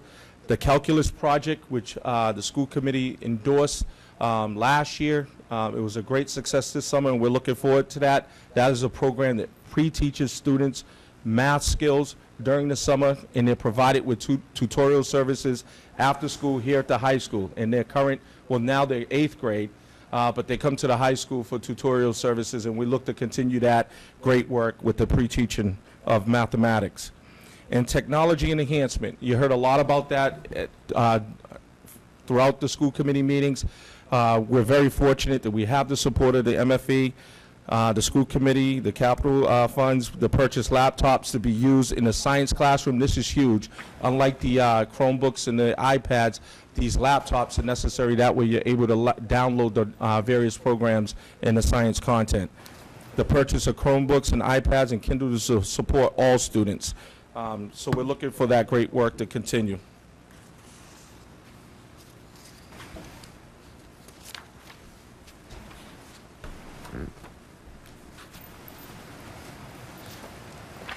So when we look now at the advancement initiatives, we start with the enhancing early literacy achievement. In this area, we have increased the reading specialist support so that our teachers are feeling much better about the Readers Workshop and implementing all of that. We continue implementation of Readers and Writers Workshop and provide the professional development in grades K through 5. And we've purchased leveled readers for the K through 5 classrooms.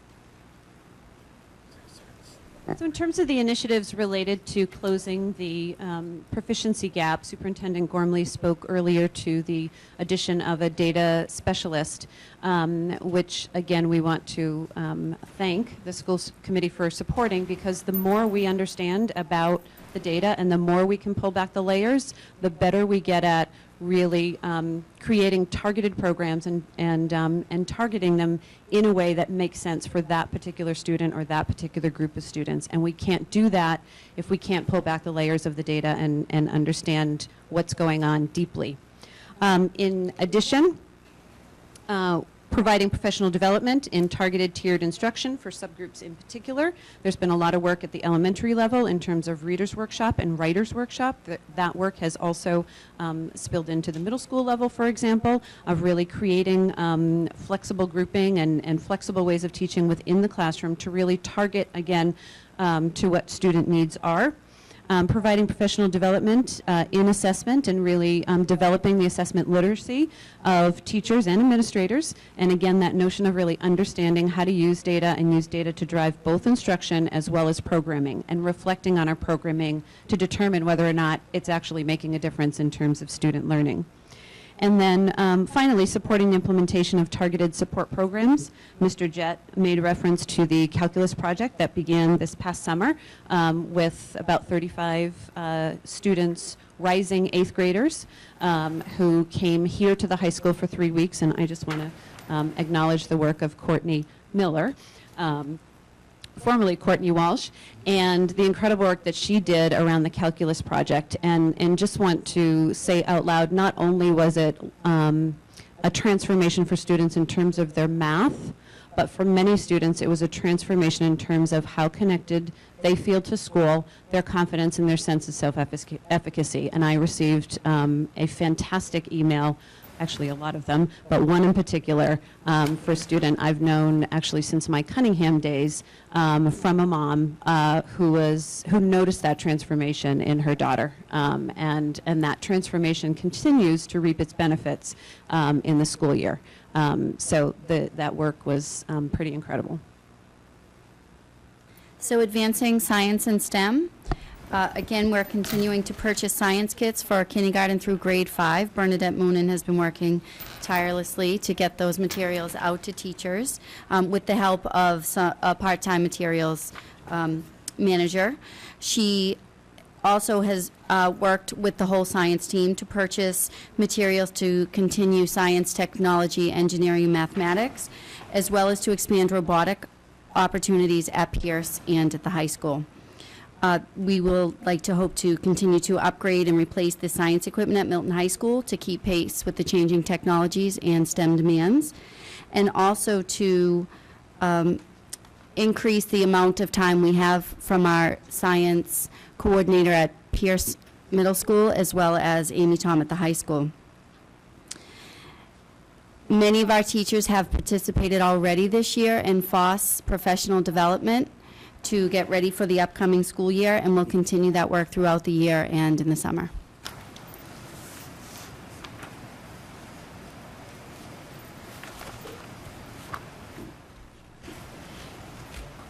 There you have it.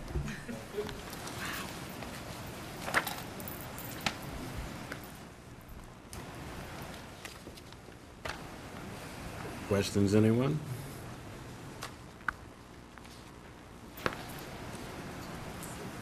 Ms. Sheridan? Sorry. So you made reference, thank you, that was so thorough and really just the way you detailed it level by level. It's very helpful, I think, for parents at home watching this to understand the vertical alignment of all the work that you're doing, really. What happens at kindergarten impacts high school, and so thank you for that level of detail. I just have a question about the park assessment, because you touched on it in different places, and obviously we're moving towards park. I'm wondering, I think it was in one of the last slides, it talked about some PD around park, and I know that even in the assessments that we're doing, you know, it's really a realignment of how we ask questions of students and what we ask of our children to do and the work that they do in reading and math and the thinking. So I'm just wondering about the PD and how that is going to be rolled out, or if you even have a specific plan for that yet.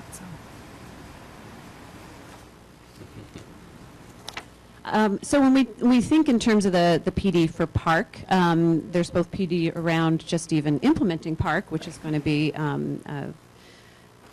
a tremendous shift in terms of the way that we've done the MCAS in the past. So there's sort of the technical aspect of that professional development, and that's evolving as more information comes from the Department of Education in terms of what that will look like and that kind of thing. So there's sort of that logistical piece of the professional development. But in terms of raising the level of expectation for students around linked certainly to the Common Core, which is linked to PARC in terms of what we ask students to do. That is reflected in the conversations we've had around developing district-determined measures, for example.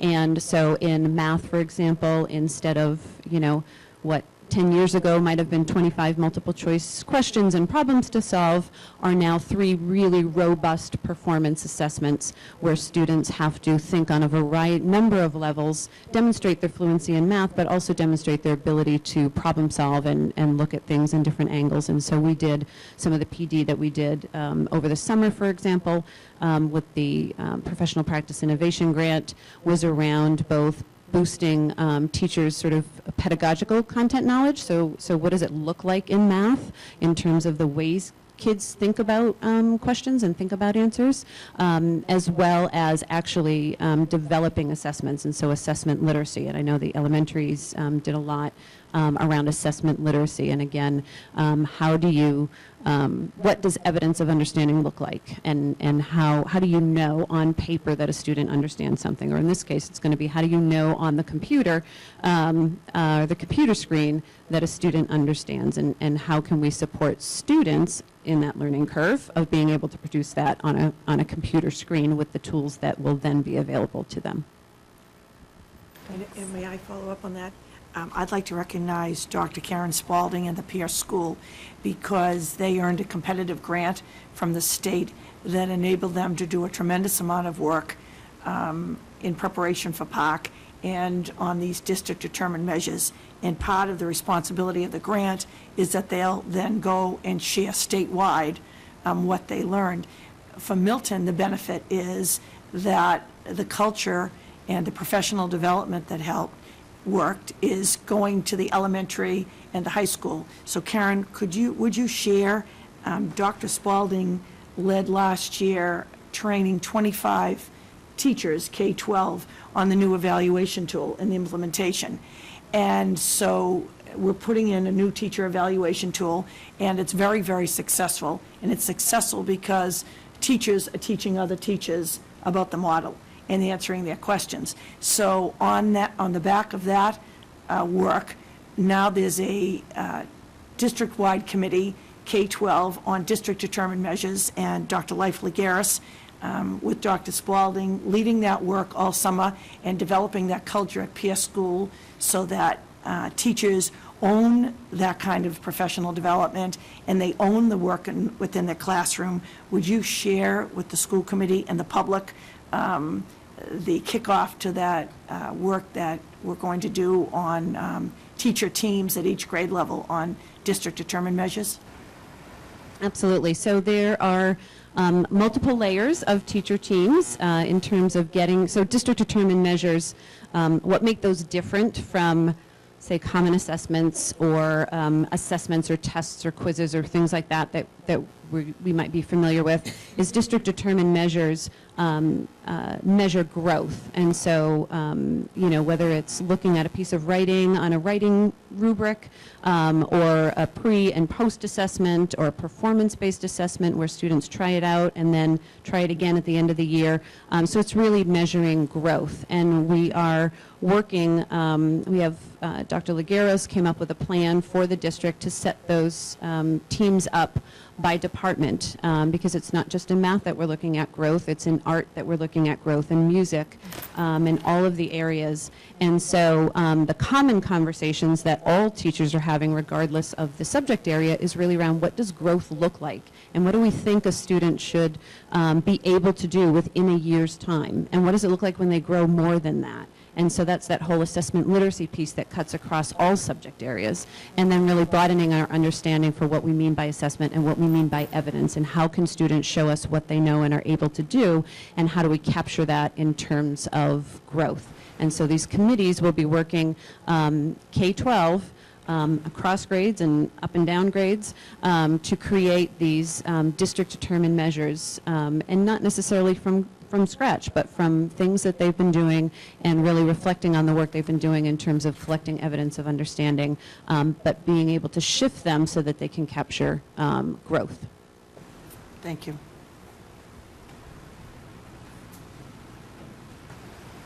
Anyone? Mr. Zulus?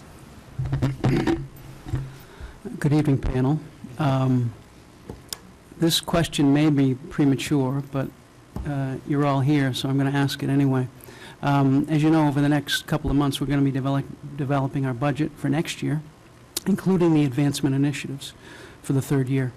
So the question is, what do these data tell us with respect to the advancement initiatives for the third year? Do they tell us they should be shifted in a different direction? Do they tell us anything like that at this point? And if that question is answerable at this point, maybe we could have one person from elementary and middle and high with their views on that. Question. I don't want to be too presumptuous and say it's answerable, but I would say definitely thinking about closing the proficiency gaps. Our data is showing that we need to continue to work in that area, so I think that these are still the right initiatives for us. So closing the proficiency gap. We're seeing a lot of progress in science, so I think the work needs to continue. But we are seeing some results from that work and from that focus with the curriculum and with the professional development. And I think with the early literacy, it's still a little early to really see exactly where that work will take us. Just thinking about our heavy focus looking last year at our first and second grade, and that's where the reading specialists are. So we're not seeing those students' test results as of yet. But I think it is an area for a continued focus because, you know, beyond the fact that we're moving it into third grade, each year we're getting new students that may be below grade level. So we need to continue to have a focus on it. And I think that we are definitely minimizing the numbers at the schools, and that's really allowing the teachers to keep more support in the classroom, more students in the classroom, and giving them targeted instruction. You may have noticed in the last two advancement budget slides that we titled it Update, and there are a couple of things in there that we still think we need, and so one of them is a materials manager. So we greatly appreciate the incredible curriculum materials that have come into the middle school. And we greatly appreciate I, for one, receiving students from elementary, greatly appreciate the infusion of science materials at the elementary level. And in order to manage those materials, and Bernadette Moonen does an unbelievable job of, and has done an unbelievable job of shifting science and making a presence for science at the elementary level. But to manage that many kits and that many materials, consumables, non-consumables, to have someone who could dedicate their time to that so that Bernadette can do the other really important work of being in classrooms and professional development and that kind of thing, if elementary doesn't mind me speaking on their behalf. But now to middle school. So we have seen, and I alluded to this earlier, that targeted intervention, targeted support, targeted instruction makes a difference. And so continuing to support our ability to provide those interventions to students is very important to us. And absolutely continuing the work in science, because we saw some definite glimmers of hope in terms of the data for this year, and we're very excited about that. But the reality is we need to continue to work at that, and our full dream of really shifting that science achievement is going to take a couple of years to see that. So continuing support of the science professional development especially, and data systems, so that we can be reflective of the data, reflecting on the data and responding to it. And then off the top of my head, and we'll play this out a little bit more, but another subject area in particular that's definitely popping in the data that we need to have some more conversation around and think about what else we need to do is in math. Because there are some, again, and there are some good news stories in the math, but we don't see the same level of achievement in math as we do in ELA. We don't see the same level of growth over time when we look at that cohort history, for example. And so we need to figure out what's going on there. We've made some improvements, but just not to the level of what we've seen and been able to do in ELA. We do have evidence that our interventions are making a difference, but thinking in terms of the entire math program and all students. And so that will likely show up on a list soon. Before we go on to James, just Karen, let me just portray my ignorance. Can you flesh out what a materials manager does? Sure. So what teachers get, so a third grade teacher receives, a box that has probably, 8 weeks of lessons, science lessons, and in that box are materials. Because unlike science teachers who might have those in the cabinets, they're not storing them in their classroom because they have lots of other things at the elementary level. And so they use that kit, and some of those items are what we call consumables, so they get used up. Some of them are non-consumables, so they're still there. And those kits have to go back and get restocked. So if the aluminum foil is gone, or the igneous rocks are missing, someone needs to restock that. And so if Bernadette Moonen, who's doing a fantastic job, was spending all of her time doing that, she wouldn't be in classrooms doing the incredible professional development and program development that she's doing. Got it. Okay, thank you. And for the high school, again, I would echo the sentiment of my colleagues about closing the proficiency gap, whether it's making sure we have enough funds to have our MCAS supports maintained during the school day. But I want to make it whether it's a reading specialist, whether it's additional professional development. Courtney Walsh and myself, I would say it here, we're in discussions. We haven't proposed it to Superintendent Gomer yet. We're talking about how we could get supports in our math department. Some of our math classes are somewhat large, and we want to make sure that we really have them at a reasonable size where we could really hone in on certain content areas, particularly our Course 1, to really give the kids the supports that they need. We want to maintain our SAT programs in school and on the weekend. But I will say this, our focus is partly on closing the proficiency gap, but we also got to recognize and maintain that we have a number of students that do exceptionally well at the high school, and making sure that they maintain those opportunities, APs, enrichment programs, so they could continue to thrive as well. So it is rather premature. My hope is with the addition of the new data specialists, there'll be spending a lot of time spitting out data for us. They give us more information. And also, I know we have the parent liaison, which she will be meeting with my leadership team at the high school next Tuesday morning, seeing how we could have her, because again, as much as we want to do the work in school, we really think that the homes need to be a part of that equation. So it is premature from my point of view, because we're still looking at AP and SAT data, which I'm assuming will be back again to talk about that, but we're looking forward to the challenge. I just feel the need to remind people that today is October 1st. I think it was the 22nd day of school. And at this point on the elementary level, all of our grade 1 and 2 teachers have administered an assessment that took much longer to do last year in our first year. So at day 22 on October 1st, all of our first and second grade teachers are able to speak to the level at which every one of their children is reading. Last year at this time, it took so much longer for a few reasons. Number one, we were getting to know the new assessment materials we were using. Number two, we were getting used to this new model with supports of reading specialists as well as coordinators. And we also didn't know where to begin because this was a new piece of equipment that we were using. This year, we were able to start at a much more efficient place for every student based on the data we had from last year. All of the teachers are on the same page, they're all speaking the same language, and we all had a level to start from that was appropriate. An example would be teachers would take a guess at where to start for a reader based on what they thought, and sometimes we can either predict really high or really low, and that can waste a lot of time giving a one-on-one assessment. This year, we knew where to start. It's done. They've met. They've analyzed the data. And all of our reading specialists have schedules. They're pushing in already. They're working with teachers. And when I think about where we are at day 22 this year compared to last year, it's amazing the growth that we've made. So money very, very well spent, and it's easy for me to see the fruits of that money. And also thinking about if we had a data specialist, all the work that we do here, it's great to work here as a team, to go through this together, to present it to you, and to watch all the work that Karen Clasby did in the previous presentation.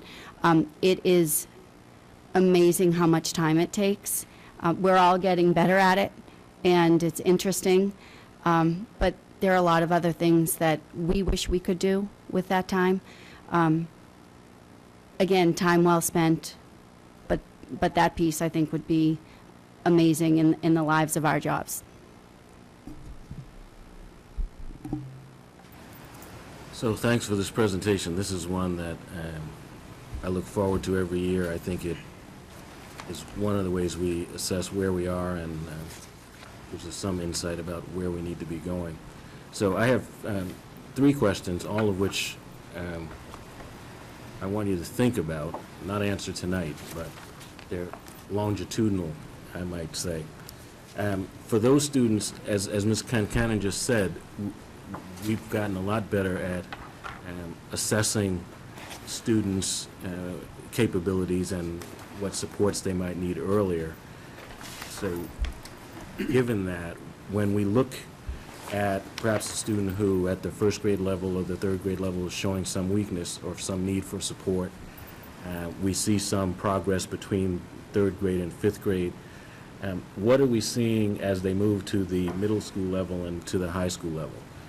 Are we seeing consistent growth? Are we seeing some uneven performance there? And what does that tell us? The second question is, we've got enough experience now to have had some pretty extraordinary successes, some of which you've documented tonight. I would guess there are some lessons learned and perhaps some strategies that didn't work as well. What were some of those, and what changes did we make? And are we able to make the changes now more quickly so that we don't have to wait necessarily until the end of a school year? So I'd like some thought on that. And then finally, this is a question that confounds us, that we and maybe this is an advertisement for the data specialist, but I'd like to hear from this team as well. The data seems to say that in general, students in our French program perform better than students in our English program on MCAS. Why is that? So again, not looking for answers to any of those tonight, but I'm going to schedule a follow-up discussion on the 15th, and I would like to hear some thoughts on that then. Ms. Kelly? Thank you very much, and I think we all appreciate how much time and effort goes into collecting this data, translating it into language that we can understand, because you guys can understand it just by looking at the numbers, and it's very much appreciated. So I just wanted to touch base on the early literacy achievement. So this year, because I'm getting a little confused, my years are getting combined. So do we have additional literacy specialists this year? And are we doing assessments in grade 3, seeing that we had assessments in grade 2? And I think it's fantastic that we're so far advanced in terms of timing. But what does that mean for grade 3? And so where is that? Because I think you spoke to it, that really from an MCAS data perspective, the early literacy doesn't get, well, we don't see the fruits of the investment until this year's MCAS. Exactly. Am I correct on that? Exactly. Okay. So I guess I'd be interested to hear what's happening on those lines. So we do have an additional reading specialist who will be working with all 4 elementary schools based on the need. And we've just identified that by way of assessments, grades 1 through 5. So every child has been assessed. In grades 1 and 2, we use the Fountains and Pinnell benchmarking system, and that's a pretty time-intensive one-on-one assessment. So that means a reading specialist or a classroom teacher and a coordinator are pulling children one-on-one, listening to their read and listening to them read, judging their proficiency and accuracy with saying words, also answering literal questions, and then questions that move beyond the text. So it's a pretty time-intensive test. It tells you a lot. In grades 3, 4, and 5, every student took the Scholastic Reading Inventory, which is a much more, it's a quicker assessment. From there, anyone who scored below proficient will then receive the Fountas and Pinnell.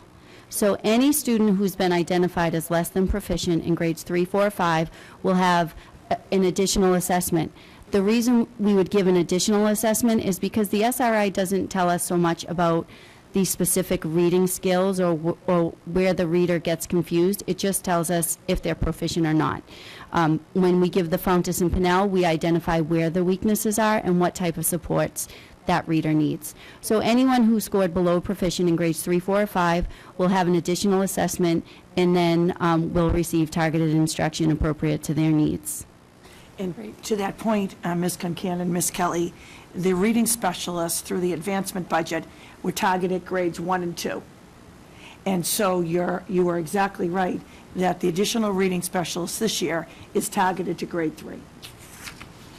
But the reading assessments that were purchased with the advancement money, to Ms. Concanon's explanation, covers the system, so that all of this investment, again, is long-term, that we concentrated on students at grades 1 and 2. So to Mr. Zulis's question, when you see the third grade reading and advanced and proficient, we absolutely concentrated our money because the percentage in advanced and proficient went down 1 or 2%.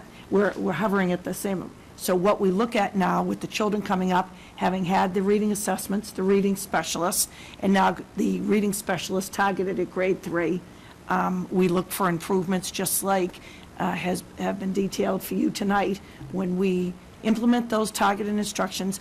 Great question that one of you asked for the next meeting. I guess Mr. Walker asked one example, and I want to recognize the Tucker.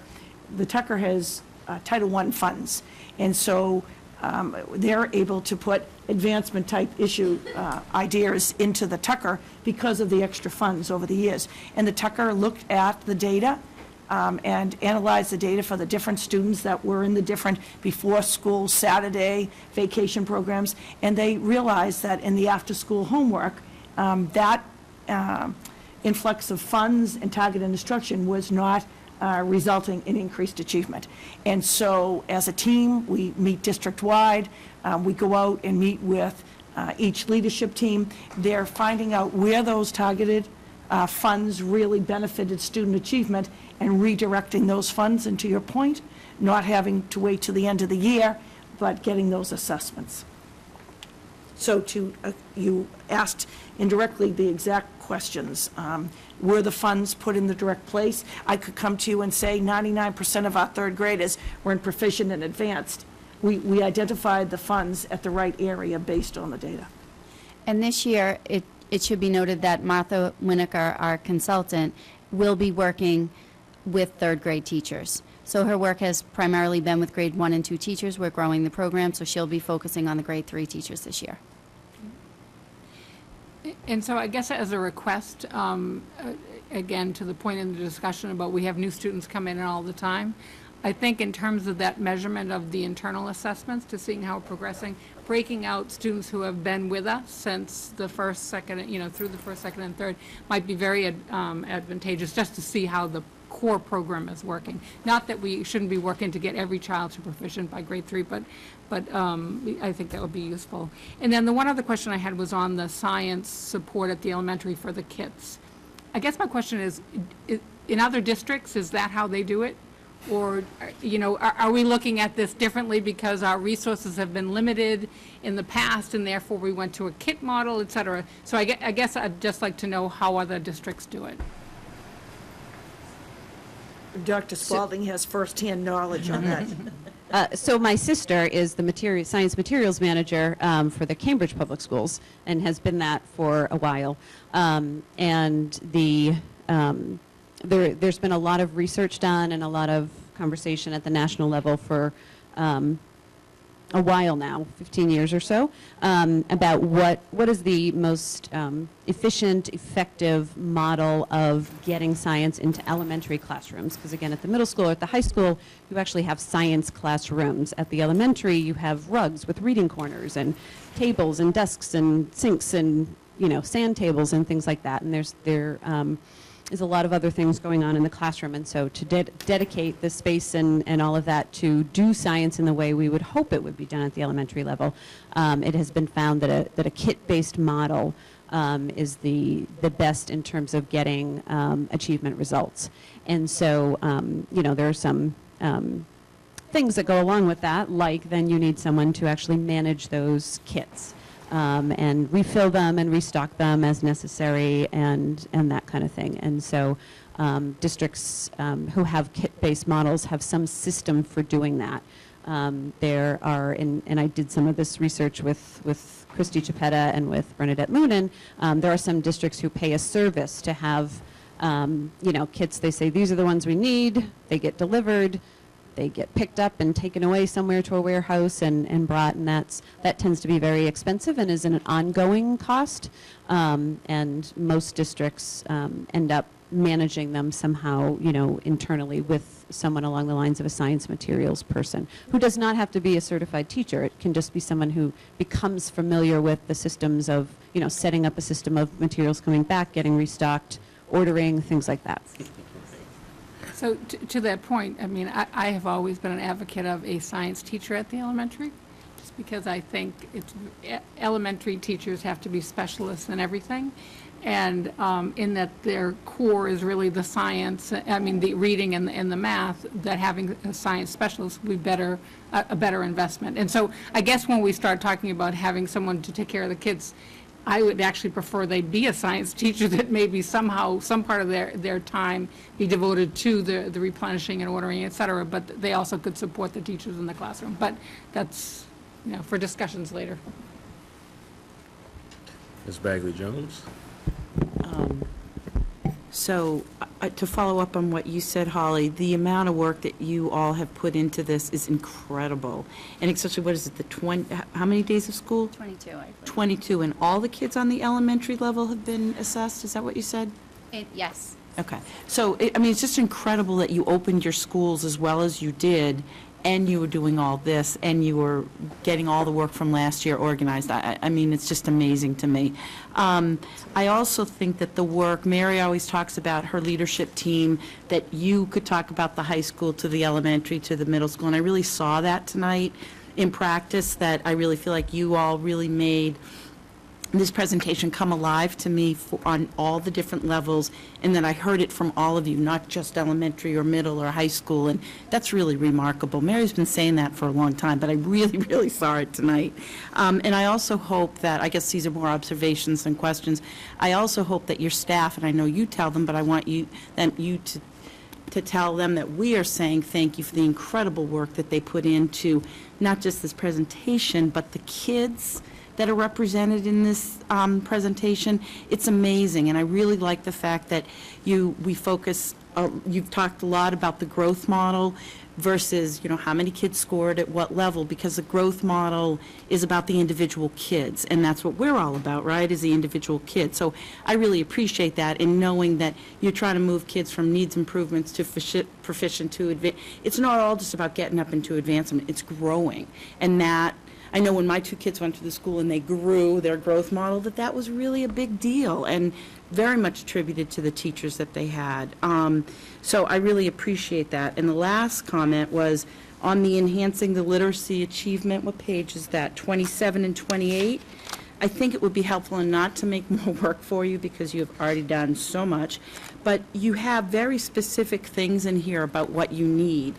But I couldn't tell you what are the priorities within each section, how much do they cost, what could we get the most bang for our buck from.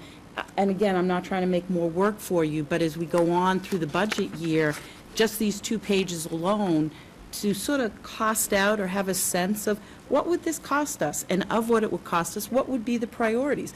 Maybe it is a materials manager. I've seen those science kits at other schools, not in Milton, completely disheveled, and they're useless, and you spent all this money on them. So I get that. But maybe more reading support is more important. I just don't know. So I think this list on 27 and 28 is great, and the more specific for us as we go forward, the better off we're going to be able to support this incredible work that you all have been doing. So I hope you can take that message back, because I really mean it, and I know everybody else does too. And it's 9 o'clock at night. You've been probably at work since 6 this morning, or 5 if you're like Mary. So, And on weekends, too. I see Yes. their cars outside the school. Sorry to go on and on, but I just think it was so great what you guys have done. Thank you. Thank you very much. Do you want to just stay for 2 more minutes, because it is a team and they do own all of the data. I've asked Courtney Miller to come here tonight. I'm sure you join me in congratulating Courtney Miller on occasion of her marriage. So Courtney, when you look at the data and you see the data comparing communities and comparing schools, there was an issue, and again, you remember us who have been watching this over the last 4 or 5 years, that I wanted Courtney to explain, as she's been your tutor in this whole process. So Courtney, do you want to identify the question that I know that the school committee would be asking and the public will ask as this data gets rolled out and shared in the comparison bars? Absolutely. So I'll just start by saying that if you were tuned in around this time 2 years ago, we had started talking about what this new accountability system all looks like, transitioning from AYP, the annual yearly progress, to this PPI value. And so what we wanted to leave you with tonight is just a very quick review of what we had talked about 2 years ago, because these numbers are still very daunting and the calculations are very intense. So again, we're just going to briefly go over it one more time and also answer a specific question that might come up when looking at the data. So if you actually log into the Department of Ed's website, this is now public data here that we're showing.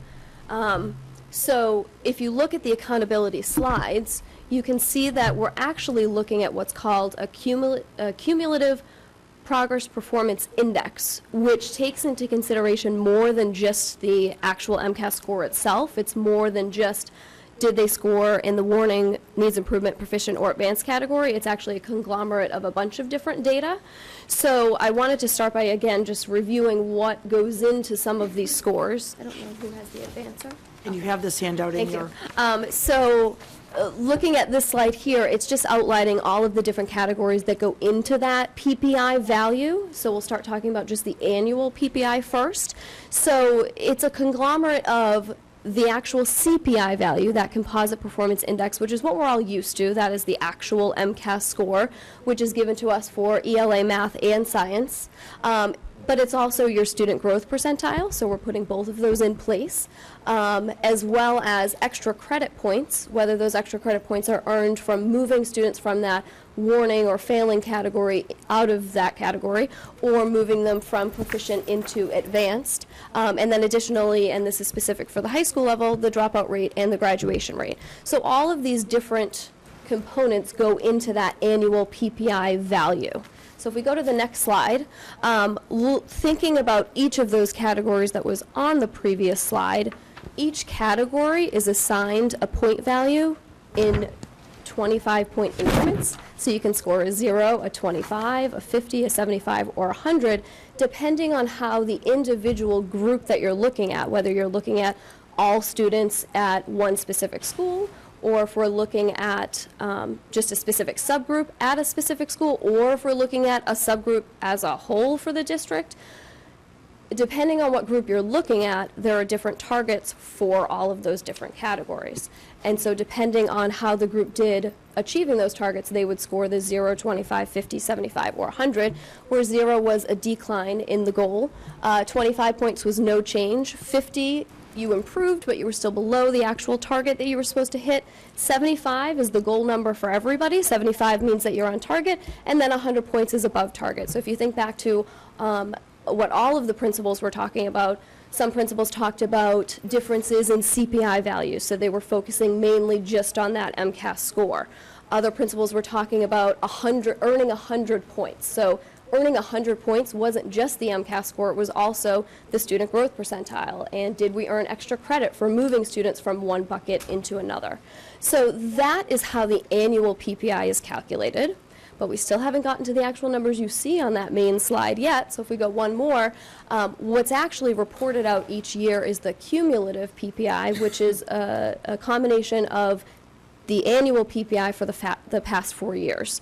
So right now, thinking about being in 2014, our 2014 annual PPIs are accounting for 40% of that data, but we still have our 2013 data accounting for 30%, 2012 data for 20%, and 2011 data for 10%.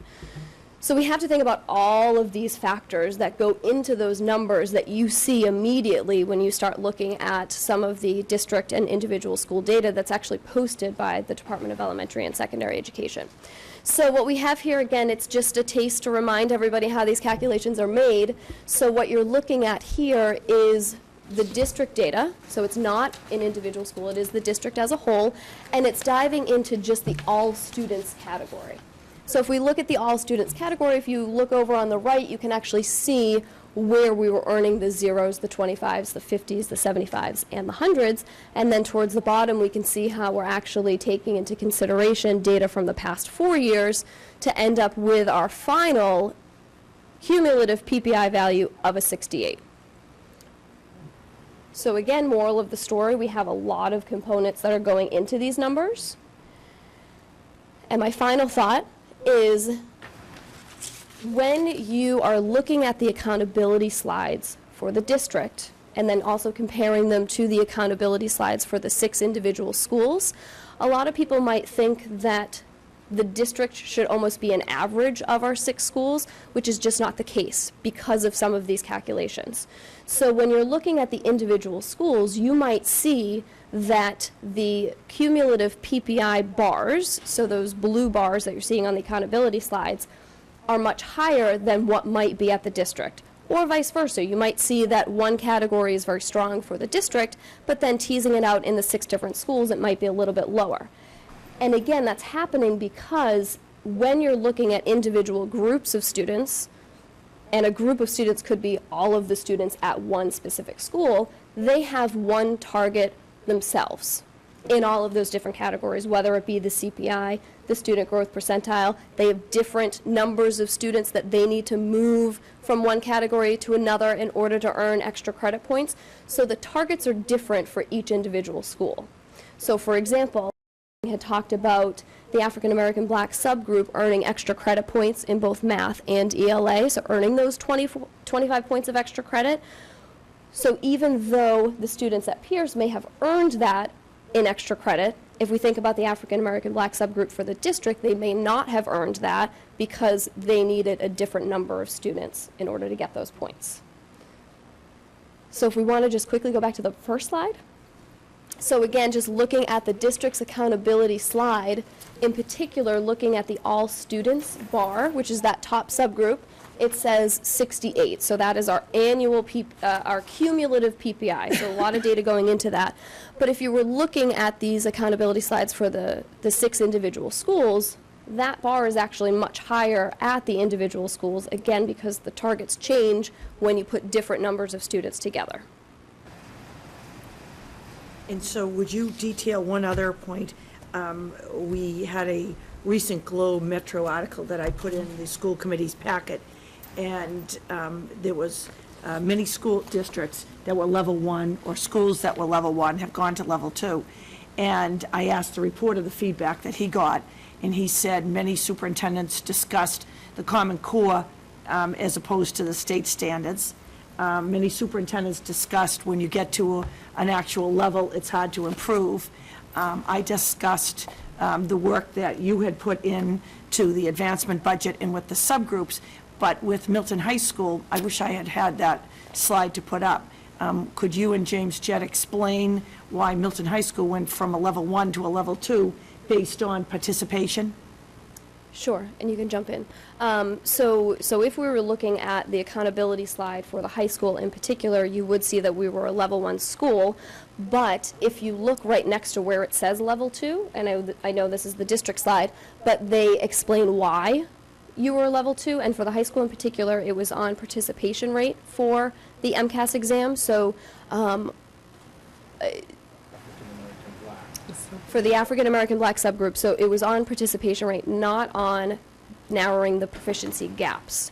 So if we look at the annual PPIs as well as the cumulative PPIs, we are still making some great progress, and we earned a lot of great points in all of those different categories. But again, they have an additional category of attendance rate, which has to be at 95% or higher in order to be considered a level 1 school. So it doesn't matter what our other scores were, since we fell below that 95%, we were deemed level 2.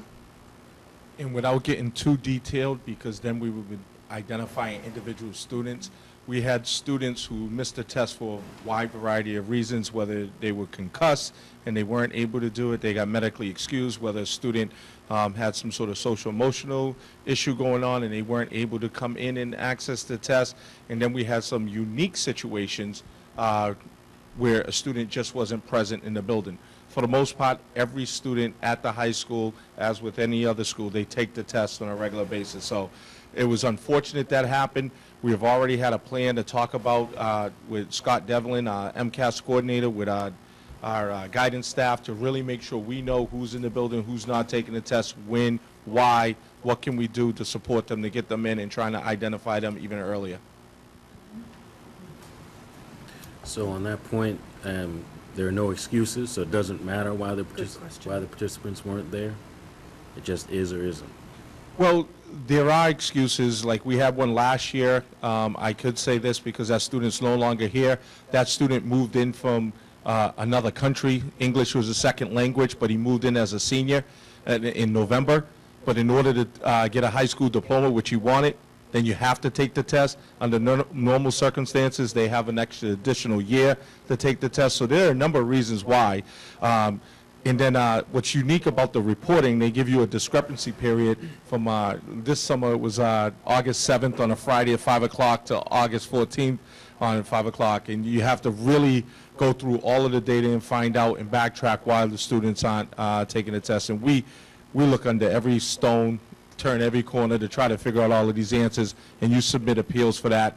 Sometimes it works, sometimes it doesn't. I'm assuming it depends on the readers. Good question. Thank you. Thank you very, very much. Now going on to the bus fee analysis for the 15-16 school year. Dr. Pavlicek is going to begin this discussion.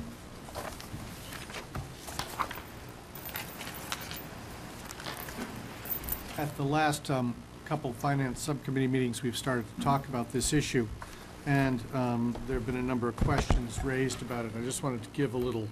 Excuse me. They can hear you. A little louder. Is that better? Is this on? That one's on. Try again. I wanted to give a little background on this. The state law mandates that we freely transport all students in grades K through 6 who live 2 miles or more from school. In the past, up until about 2007, we were actually a little more generous than that. We transported all students who lived more than 1.5 miles from the school in grades K through 6. In 2007, primarily due to budgetary reasons, the school committee voted to change the policy and move back to the state policy at 2 miles.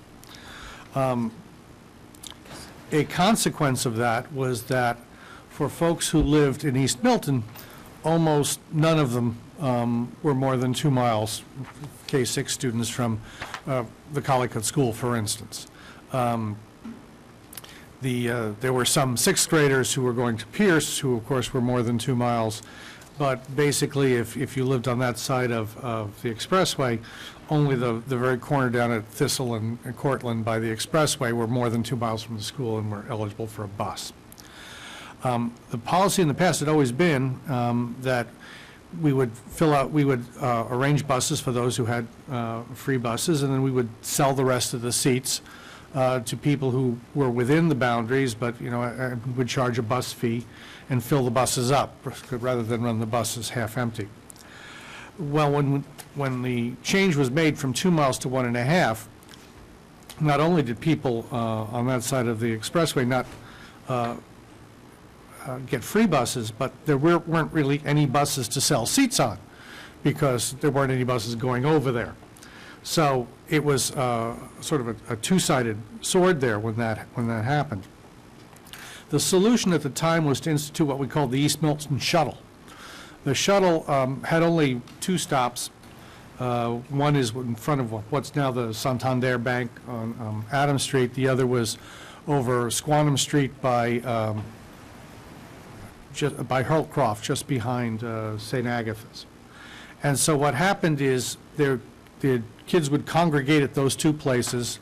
Because there were only 2 stops, the bus would pick up on Adams Street, pick up on on Squantum Street, go over to Cunningham Collicutt, back out again, pick up again on Adams Street, pick up again on Squantum Street, and come back. It could run 2 runs because it was short distance and there were only 2 stops. So we could accommodate more children on a bus than we could have on 2 buses. And because we did that, because there was a certain amount of inconvenience involved, kids had to get to one of those 2 spots. If you lived over on, Emerson or Antwerp, you had to get over somehow to one of the 2 spots to get on and ride the bus. When it was instituted at a reduced rate. At the time, I think it was $210 versus $350 in 2007. And so that ran for a couple of years too, I think, but it ultimately didn't work out, primarily because of the fact that you had a fairly large number of children congregating at a couple of spots, one right in the shopping district in East Milton Square, which was, sort of clogged the sidewalks and so forth, and the other over on Squantum Street, which is not an especially good spot to have large number of kids congregating, heavily traveled street. And so, after about 2 years, what happened is the bus was rerouted into a couple of buses that would make regular stops over in East Milton and bring everyone over to Cunningham and Collicutt. Although a shuttle was discontinued and they were changed to actual bus routes, no change was made in the fee at that time. And my recollection was actually never discussed. I don't remember discussing it at all. So I was on the school committee at that point. And so we've continued along that route for the last several years. And what's happened of late is we're starting to get some comments from people in other parts of town who say, well, I'm in a similar situation. I live on a road with no sidewalks, or I have to cross major streets. 138 was mentioned for Canton. Others would argue crossing Reedsdale by St. Elizabeth isn't a particularly easy thing to do either. And people were calling us from different parts of town and saying, well, we're in a safety area as well. We should be getting the reduced bus rate as well.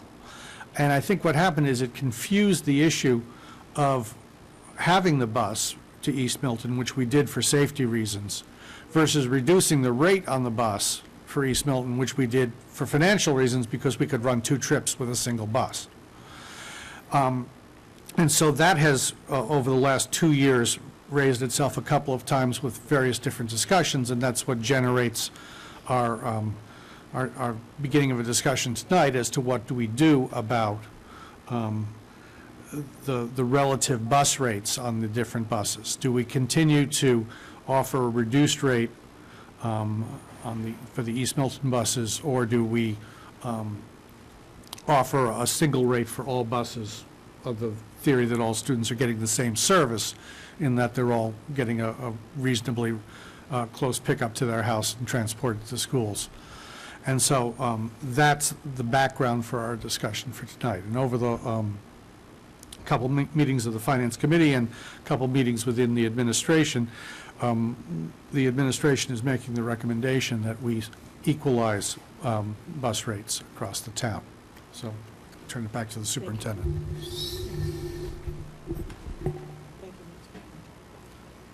Do you have anything to add to that? Well, again, we've done a lot of discussion about, and Dr. Pavlicek has another insertion in your packet. We've looked at the number of families who have 3 or more children. We've analyzed the data.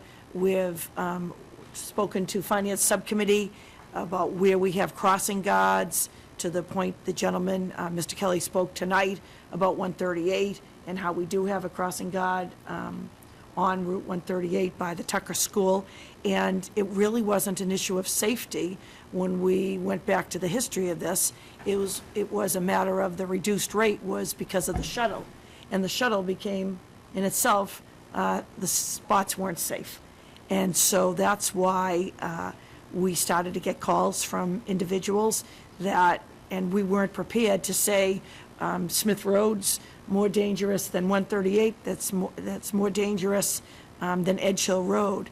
And so that really was the basis of my recommendation, to equalize all of the rates, and again, once the rate was reduced because it was a shuttle, and that shuttle didn't work. Sarah? Thank you, and thank you, Mr. Pavlicek, for doing this research. Looking at the rates of the other towns, though, it does seem that Milton is somewhat high. I, for one, wouldn't be all that opposed to equalizing the rate, but I think that we should maybe look at the possibility of making the rate lower across the board, and definitely the family cap, I think, is extremely high. When you look at, I mean, even just from my experience, you look at transporting one student on the bus, but then doubling that, and you still have a cap of 900, you're probably going to just drive your own kids if it's, financially not feasible for you to pay that $900 every year.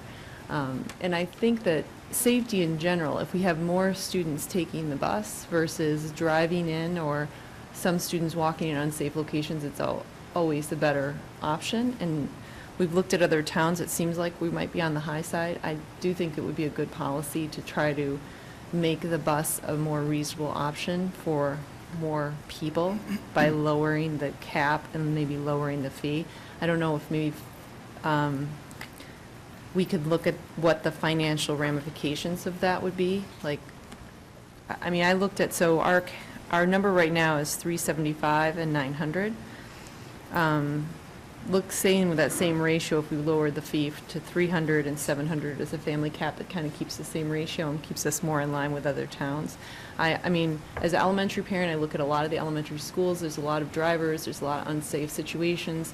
We spend a lot of money on safety in other areas, and this is something that I think is really important to people. And I just think, looking at the history of the fees too, and what Mr. Pavlicek did, when we raised the rate, we actually collected less revenue in FY14 than we did in FY13 and 12 when the rate was lower. So I think what happens, similar to other fees, is that you just get less people coming, and we're still paying the same amount because we have to provide the bus to those 40% that we're required to do so. So I don't think it really necessarily gets us more money, and I think that what we do is just get more drivers in unsafe situations or kids walking in unsafe situations. So those are just my thoughts on it.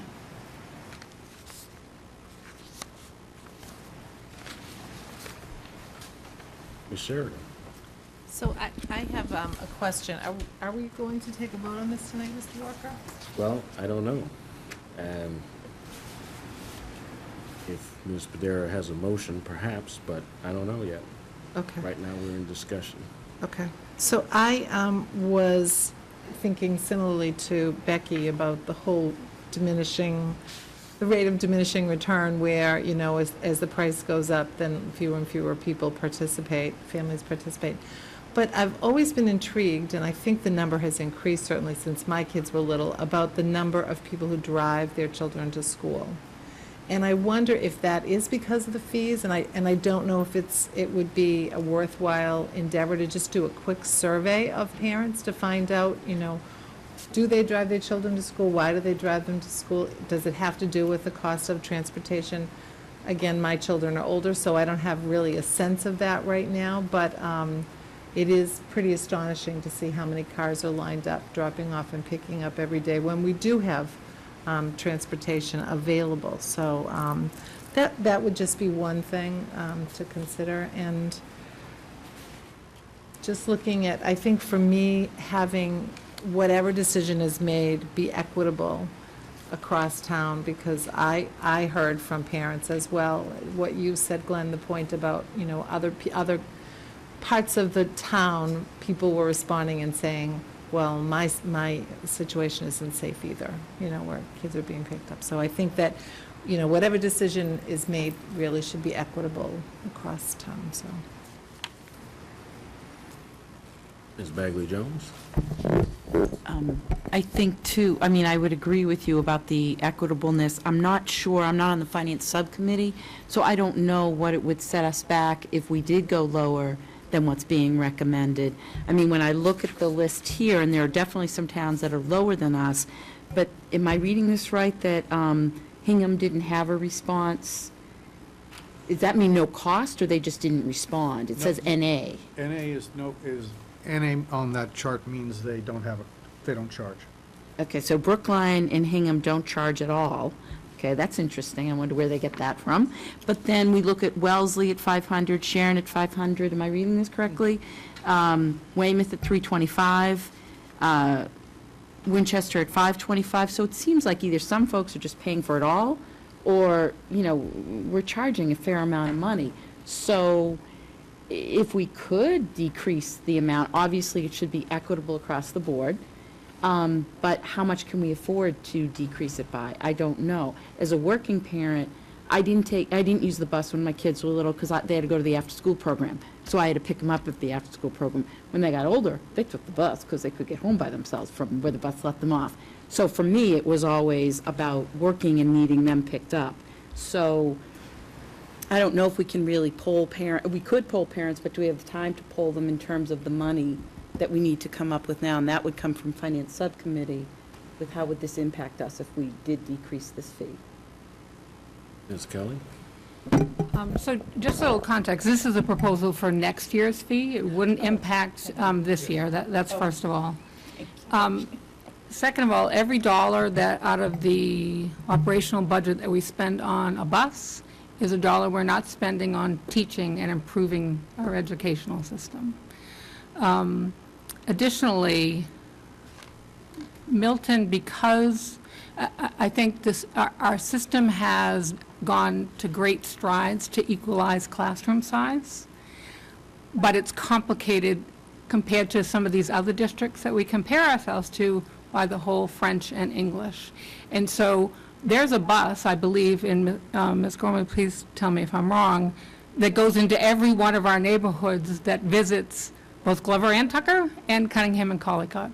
So I would venture to guess, although I don't have the data, that we probably spend more on busing than some of our comparable districts because we don't have districts that are finite that basically you would, I think, Ms. Gormley, you give the example of, school systems out there that have class sizes of 25 at one school and 19 at another. I think in our assignment plan, we've been very resourceful in creating sort of the middle areas between our different districts that would be able to offset some of that. But the point is that we're a unique system, and because of it, we spend, I think, more on elementary buses for sure than other districts do. And so I totally understand the desire to decrease the fees. If we had our druthers, we wouldn't have any fees. But I think we need to balance finally what the impact of that would be. And in my mind, we decrease it and then we impact our ability to have another teacher helping out with science or whatever it is. Ms. Padera? So I guess I would make a motion that we not vote on this tonight and give people some time for feedback, and also give finance and maybe Mr. Pavlicek a chance to work on what that would mean, decreasing that fee, just because I agree, I don't know what the impact is, but if it's, $100,000, and obviously that means a lot different than $14,000. So that's what I would, and I also, just one other point on that, in terms of the cap, if you have a greater number of families that it's in their, it's a better financial interest to have multiple kids on the bus versus one kid. That makes the bus routes shorter, and we probably aren't as financially impacted because we don't have to have as many buses going further away. So that's why I think it is in the best interest with the family cap being lower as well. I wanted to make that point. But that was, so do you understand my motion? We don't need a motion not to vote. All right, We great. need a motion to vote. There you go. Yeah. What do the buses cost us to run? You have here what we collected last year in 13 and fiscal year 12. What do they actually cost us? Do we know that off the top of your head? We have 10 buses that currently run either 2 or 3 routes each. We have an A, B, and C route. The first route in the morning goes to middle school and high school, and then they turn around and do a route that goes to Cunningham and Collycott, and then turn around again and do a route that goes to Glover and Tucker. Most of the buses run the 3 routes. Some of them only run 2. For instance, you have a long route from Cunningham, Collycott. You've got to go pick kids up out by Houghton's Pond or something like this. There may not be time to get out there again for the 3rd route or something like that. So we pay for 10 buses. The way our contract is structured, we own those buses for 2, a morning section and an afternoon section a day. There's an additional charge if we add a kindergarten run on in the middle, but our numbers of half-day kindergartners are so small that that's not material. A bus is about $65,000 a year. And as I say, we have 10 of them. And right now, for instance, the second route, the Cunningham-Collycott, all 10 of them are running in Cunningham-Collycott, I believe. 9 of them run for Pierce and the high school, and I think 6 run on Tucker and Glover. But the large number of students is at the Cunningham Collycott. We have 2 or 3 of those runs that actually still have waiting lists of kids who would like to be on the bus, but we just don't have seats on those buses. We don't have waiting lists at Glover or Tucker. We have a small waiting list at the Pierce and the high school. But the sort of limiting factor is the Cunningham Collycott bus routes, because that's where we have the largest number of students, we have the largest number of routes. So adding another bus to that route couldn't be accomplished without physically buying another bus for the year from the bus company. So it's a $65,000 investment. So it's a fairly steep investment for one run. Ms. Padero? Just, I'm sorry, Mr. Pavlicek, one more question. So there's an increased cost for each bus? Is that right? We pay by the bus. We pay by the bus, okay, that's what I wanted to. Bless you. Ms. Kelly? We did get an email from a parent identifying that construction in East Milton Square is going to be undertaken fairly soon, I guess. I would be interested in hearing and actually talking with the police department to figure out what they believe the impact of that's going to be. So I appreciate us not taking a vote on this now, because I think there's definitely more information to be gathered. Great. Mr. Zulus? Just on that, could I respond?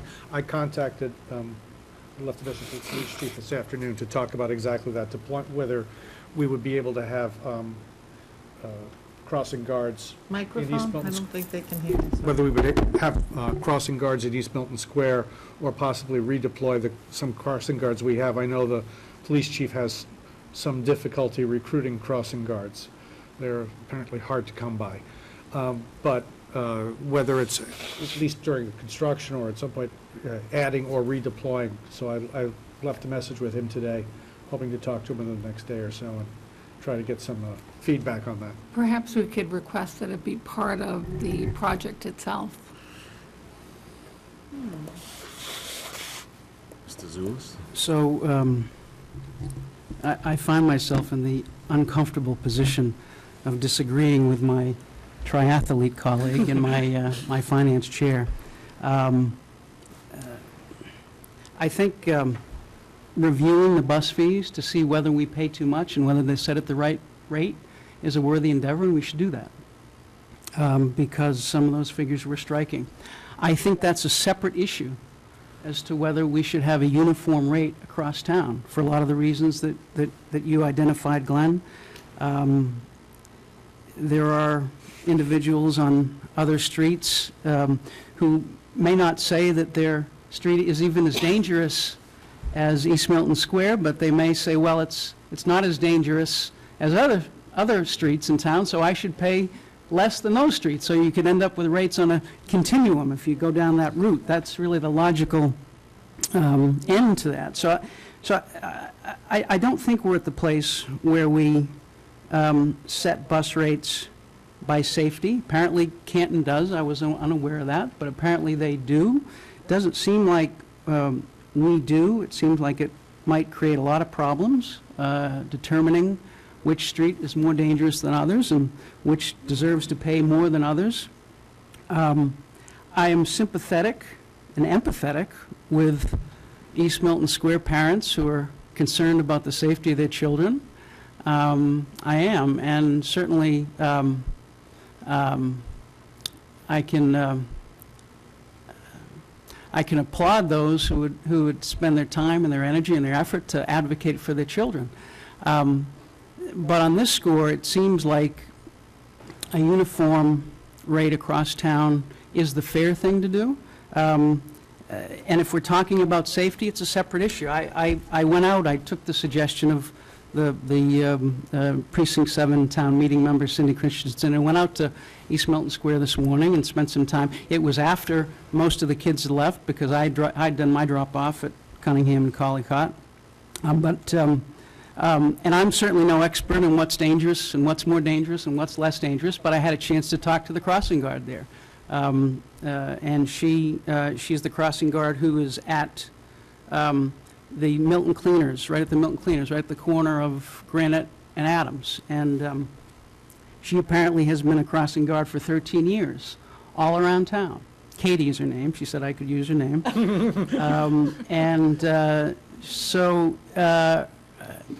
You know, we had a discussion about the various things. She said that the main difference in the East Milton Square is that there are more trucks. She didn't see it particularly different in terms of safety. But I can tell you, if we're talking about safety, it seems to me, and I'm no expert, but it seems to me that a lot of kids, and let me add, she said that the kids that she has that cross, most of them are St. A's kids. She has a couple of Collycott kids, but most of them are St. A's. It seems to me the more direct route to Collycott is up by the fire station, and there's not a crossing guard there. So it seems to me, if we're going to do this, then, and we're talking about safety, then it seems to me we need to talk to the police chief and talk to the traffic commission and make sure that, you know, if we need a crossing guard for that area, we get a crossing guard for that area, if we're concerned about safety. I don't see paying less for a bus, for the same bus, as an issue of safety. I think we have an obligation to make it safe across town, whether it be in East Milton, and I don't see that being linked to the amount that you pay. So I think we can vote on whether there should be a uniform rate across town for next year, and then I think we should review whether it's, you know, whether the rate's appropriate. But I think if we don't do that, then we kind of conflate the issue. Rather than, is this the right rate, then we get into, well, is this the right rate for this part of town, or this part of town, or this part of town? So I would move to accept the recommendation of the administration that we have a uniform rate across town, and with all respect to my East Milton friends.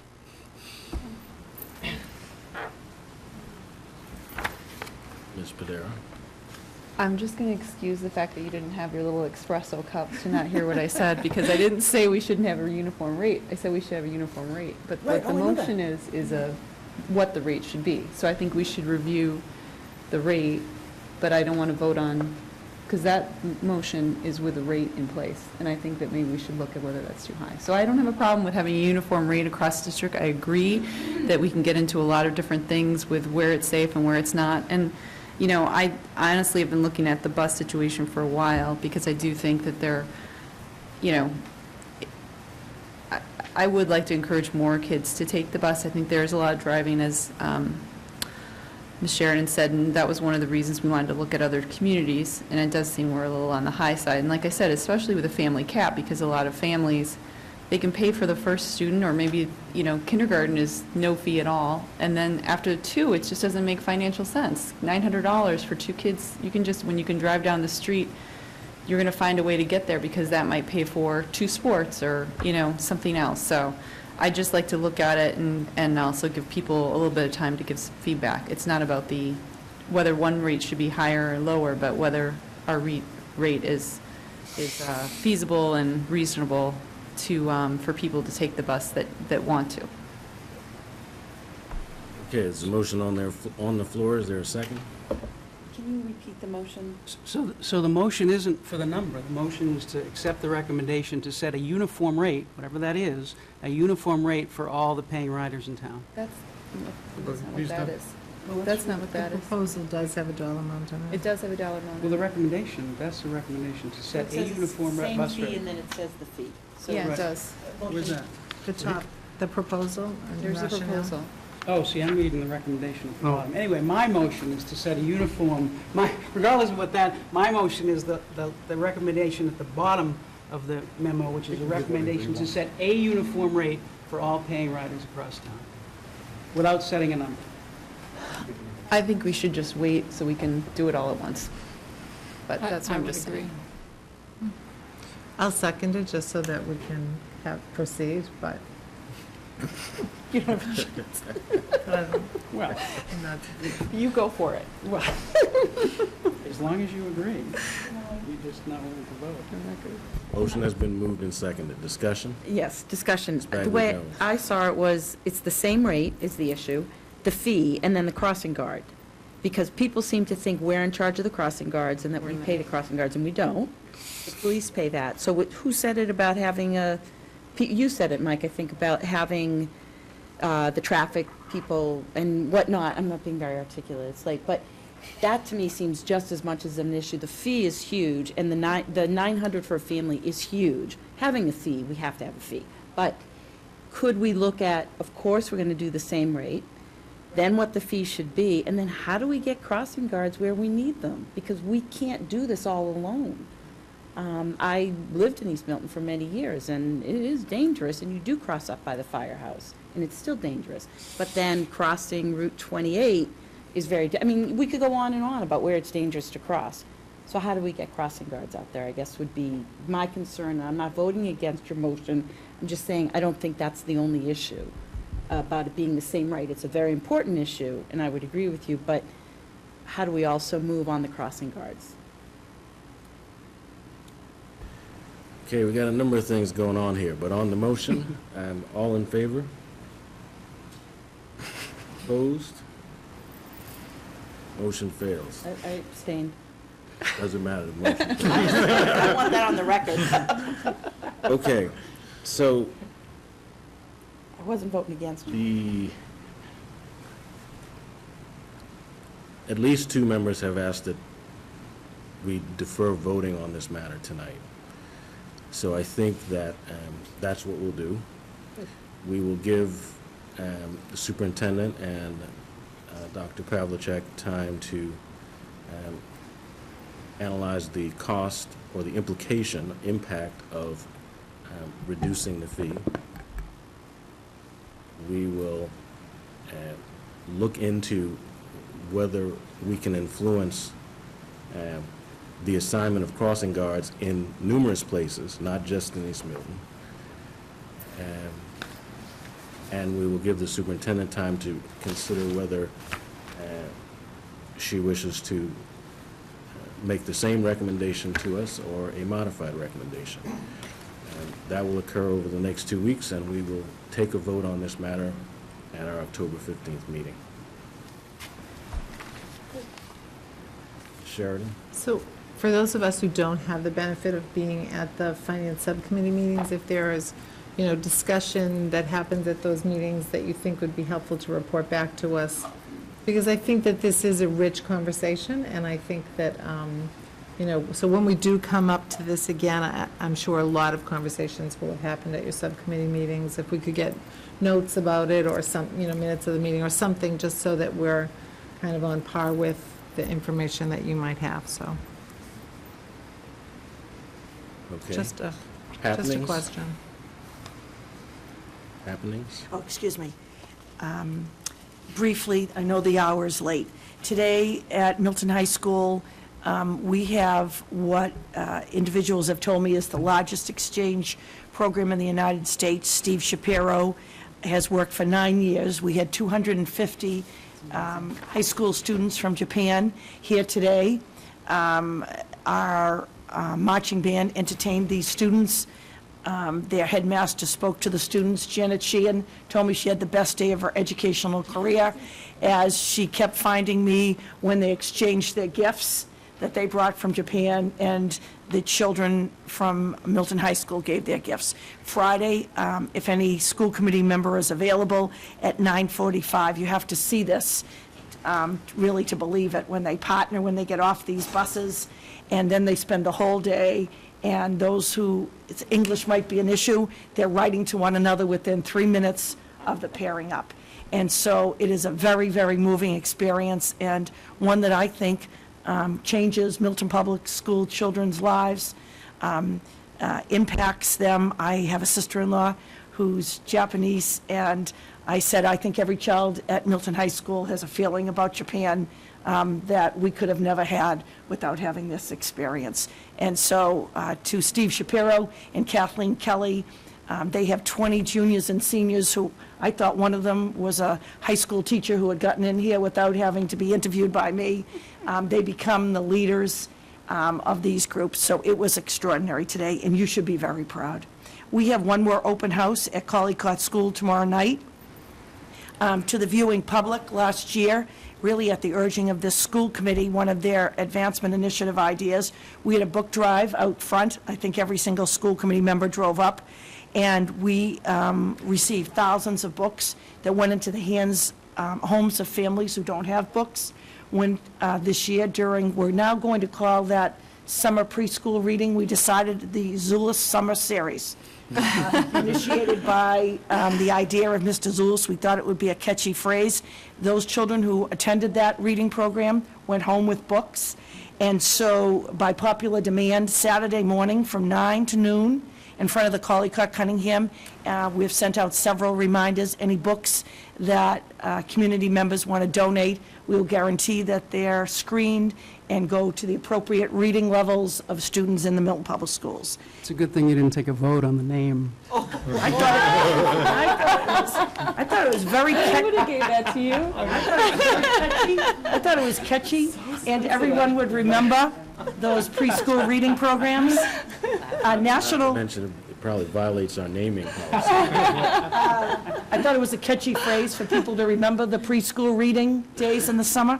The National Walk to School Day, October 8th. We have no school reminding the viewing public on October 10th. That's our professional development full day. I want to remind the viewing public, last year and this year, a very special event, exercise for Evan, the son of member Kristen Bagley Jones, and the funds went to scholarships, will continue to go to scholarships to Milton High School students, but this year the targeted funds will go to enhancing the weight room at Milton High School. October 11th from 1 to 3 on Brooks Field. And I wanted to say this when Mr. Jett was here, but there's been popular demand for Mr. Jett to be part of the dunk tank. He was not You didn't say last that when he year. was here. Well, I'm telling his boss that the students have asked me to make sure he's part of the dunk tank. If you want it, you'll have it. So our goal is to raise money for the weight room because the equipment really needs to be updated, and so we're really hoping that we get a lot of people out and who can send in donations. So, thank you. Circle your calendars, October 21st, our Boosters annual event, Swing for Sports event, and golf at the generous Wollaston Golf Club. The Monster Dash, circle your calendar. I think you might see some witches and goblins here on the 15th from the MFE to remind you. October 26th, a Sunday at Cunningham Park, beginning at 9 o'clock. Circle your calendar for your fall town meeting, October 27th. Parent-teacher conferences are coming up. Your middle, high school, and elementary principals will be contacting you. And in conclusion, for my happenings, I'd like to make a public statement to inform the public.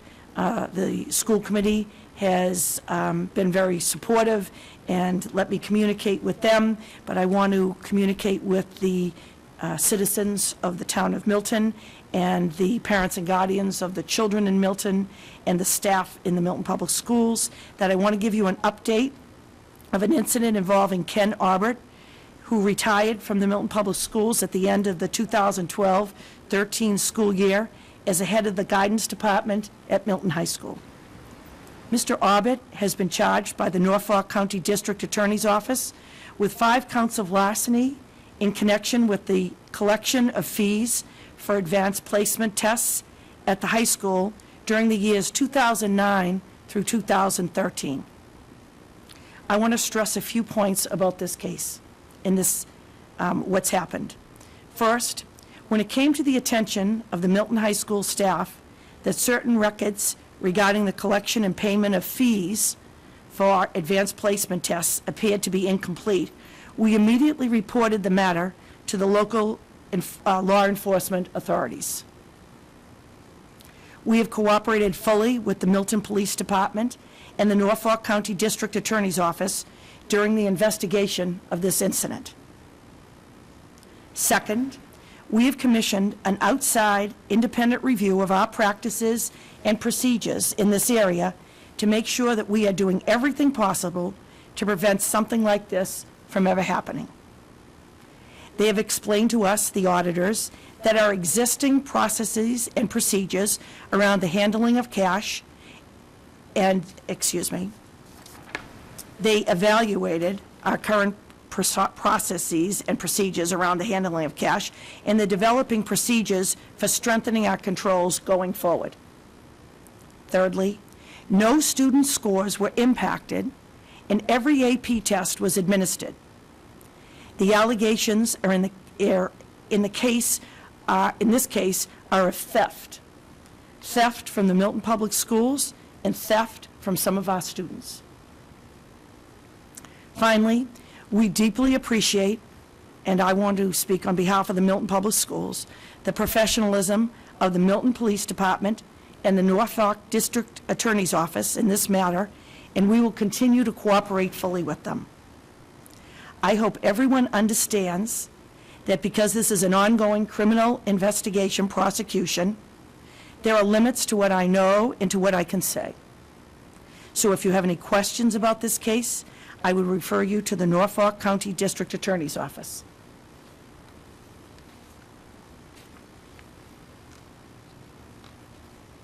Thank you. Thank you. Moving to the chairman's report, and we have to appoint an MASC delegate, and I believe that Ms. Padera is running for re-election. Second. So, Nobody wants to go with me, huh? unless there's another candidate who'd like to be considered, Ooh, I win again. entertain a motion.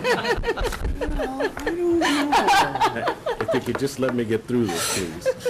I'll entertain a motion to appoint Ms. Padera as our MSC delegate. So move. Second. All in favor? Great. All right. Thank you. Thank you, Ms. Padera. Some good entertainment this year. Yeah, there is. It's really good. Glenn, could you put up the slide on the school committee goals? Where is that handout? Do we have that handout in this packet? I don't see it. Yeah, well, we should. I didn't see it. It was in mine. Did you see it? Oh, I found it. I Okay, misspoke. all right. Yeah. Mary said she would come.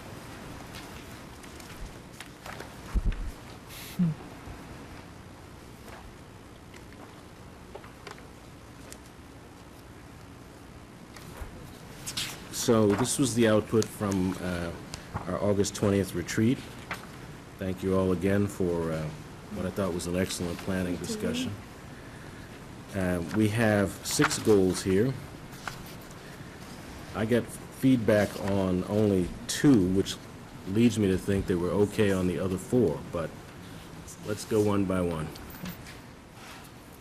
So, develop a rolling 3-year financial academic operations capital plan by fiscal 16. Are we okay on that one? Ms. Kelly? So we're labeling this the 14-15 district goals. Should this be a longer term? Use the microphone there. Sorry. In that we're establishing something to be completed by FY16, right? And are we saying at the beginning of FY16, or, so it really is the end of FY16, Right. correct? Yeah.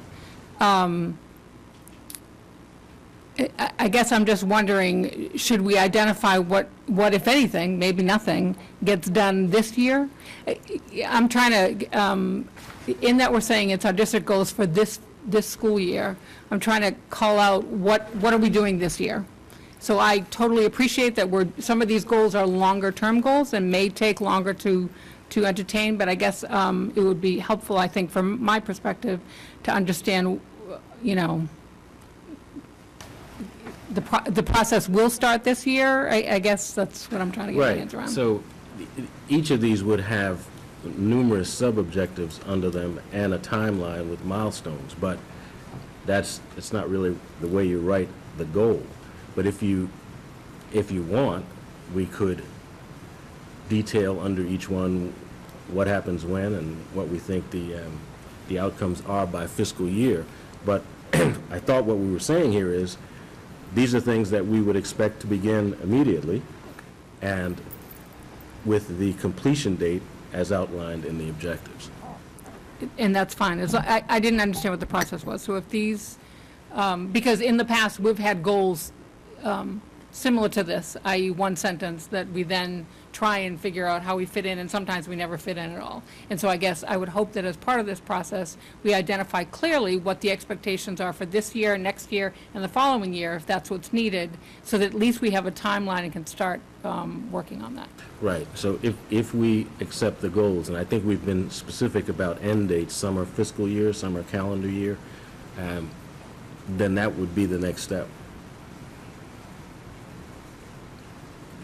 So to Mrs. Kelly's point, should the third bullet maybe say begin the work to narrow the academic proficiency?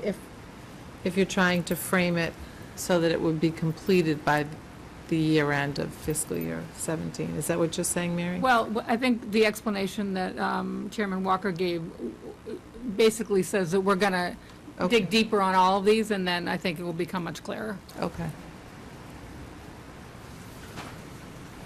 So with that clarification, are we okay on number 1? Yes, Ms. Kelly? Just because all of these are supposed to be smart, right? Yes. So the measurement is that we actually have a plan. Absolutely. Right? And, okay, great. So that's important. If you don't think they meet the SMART test, then we should certainly do a dive on that. But strategic, specific, measurable, achievable, realistic, time-bound. On number 2, are we okay on number 2? Ms. Sheridan? So I think this was one that I had advocated for, and I totally agree, and I want it to be there. I'm just not sure about the grade level, and I guess I would like to suggest that our new technology director, Dr. Burke, have the, I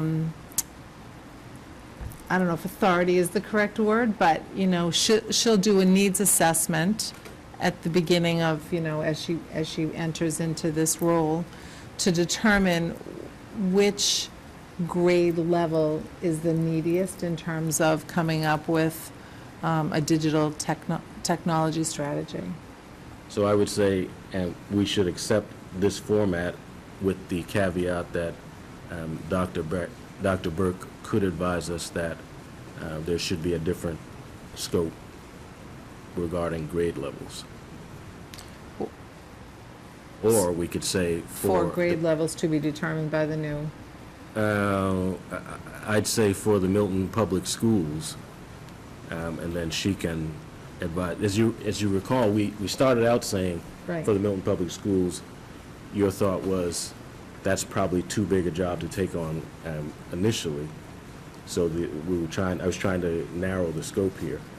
And I appreciate that. I'm just saying I don't think that we should determine what that grouping should be. So I think going back to the Milton Public Schools, as you suggest, probably covers it. And then as part of what would go underneath it, it would be that review you talked about, identifying what would be the first, et cetera. So, yeah. Okay, so we'll make that change. Okay. Number 3. Ms. Kelly? I don't see this as being specific enough. Okay. Nor measurable enough, because I think it's very broad.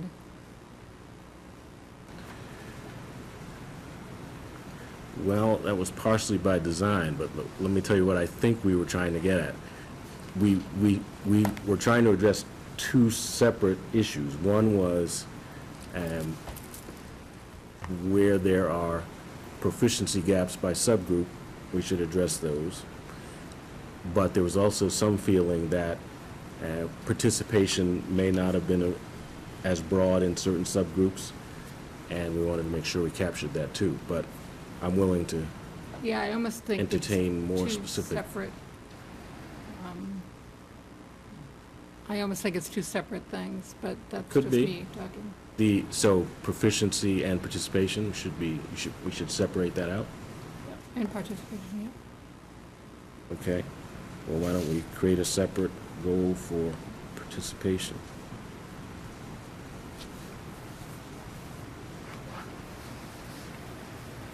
So, I mean, may I speak? I'm sorry. Yeah. I think that, I know that part of the presentation that we saw tonight addressed this specifically. So I know that the work is being done to narrow the proficiency gaps by subgroups. I mean, that was the focus of a great deal of the presentation. So I'm not clear, like, we're saying this is a district priority, a district goal, yes, but that work is already in place, so, no? I think some of it's in place. Certainly not on the French-English, because Well, no, I thought you were just breaking those two out, is what I thought I heard you say. No, I was suggesting that we say narrow academic proficiency, including by subgroups and by French-English programs, and narrow participation gaps by subgroups by French. Sorry, I misheard you. And on the second one, you wouldn't have by participation, but that would, well, the subgroups we have no control of in terms of participation, but anyways, I'm sure we'll capture that. Well, it depends. For example, in athletics, we're looking at participation across different sports. In some Okay, cases, yep, we might good have point. Yep, good point. some control over that, which, by the way, do a commercial. We probably are expecting Mr. Rooney back toward the end of the year with the results of his analysis of that information and data that we gave him just before school ended, and we said the athletic director should look at this and come back with some recommendations. So We met with CDM last night as a result, so we'll schedule that. okay. Yep. On this one, the narrow academic proficiency, I'm trying to follow up on what you said, Linda Lee. Isn't our role more, or our goal would be more to target the resources that are needed to narrow the academic proficiency? Our job is the resources and the policies. Their job is what they did tonight. So we want to make sure we put the resources towards that, right, as a school committee? That's part of it. I think we also want to make sure what the overall objectives are and what the timelines are that we'd like to see those things occur. So that's what I would say is, you know, target resources to narrow, and then, like what you just said, ensure that. Let me just address that, Ms. Kelly. I think we also want to set the bottom line. We're not just saying we want to allocate resources. We want to say what we want the outcome to be. These are district goals. Yes. Not school committee goals. It is the Milton School Committee, that's the start of it, but these are the district goals that we're establishing, am I not? Yes, correct? that's But absolutely right. there are the school committee's district goals. I mean, I was looking at school committee first. What we believe is they're synced. Right. And if they're not, then we would sort of be working at odds with each other. They're in sync. I don't mean to, they're in sync, but we're the ones in charge of the resources. So that's why I wanted resources in there, to target our resources to get there. But we're also the ones, I mean, we've done this in the past, where we have a specific narrowing gap percentage that we've established in Ms. Gormley's. So, to me, this is sort of the marrying of the ways we've done things in the past, where maybe the superintendent has had one set of goals and we've had another. Right, And I right. think this is combining them together. And to that point, I think we need to establish what are we narrowing them by? And maybe that comes down in those bullets underneath that we start talking about, but. Well, and we could be specific, because what the superintendent's goals say is that we will cut them in half we'll reduce them by 50%, the gap by 50% by year in fiscal 17. So we could be that specific. And if that's the case, then perhaps that might be a better way of capturing it. But that was beginning last year, correct? That was beginning, well, that might seem like a simple question. No, actually, we had a different goal at the beginning of last year. Then we sat down with the former Ms. Walsh, now Ms. Miller, and the superintendent, who looked at what the state was requiring by fiscal 17 and said, we probably should make our goal consistent with what the state is requiring, and we said, yes, that's a good idea. So it was more toward the end of the year that we made that adjustment. But it has been an objective of the superintendent since the beginning of the year. So I'm just saying, if we say now that it has to be narrowed by 50%, it would be for next year's data? It wouldn't be this It's by This year-end data fiscal that we're looking 17. at right now, It's by year-end fiscal 17. beginning when?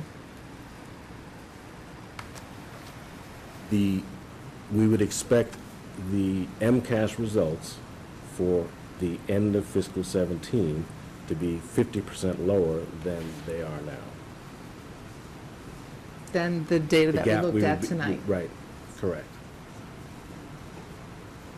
I'm just trying to get clarity around, Ms. Gormley's goals were out a year ago, and we looked at those and talked about them, and if we're saying 50% from now to then, that's a different benchmark than it is if we started last year when we Well, set the those superintendent can goals. certainly speak for herself, but I think that she, Ms. Miller, and I saw this as an improvement, because what we had was, we'll reduce the achievement gap by 5% a year, and we were missing that target.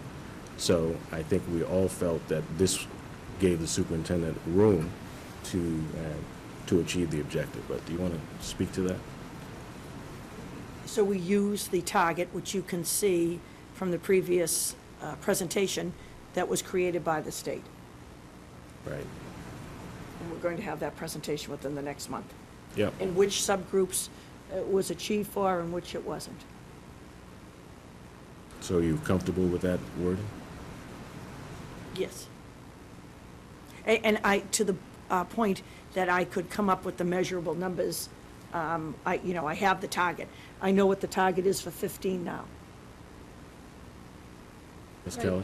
I think, at least if you look at the results with year-over-year comparisons in those gaps, you'll see high and low and high and low, and I think that, again, this, I think, can be further discussed in some bullets underneath, because I think it becomes very difficult, and to the points of the presenters today, it really is determined by the cohort of people who are in different grades, et cetera. So I think there's a lot of deep diving to get to language that captures really what we need to do in terms of being measurable.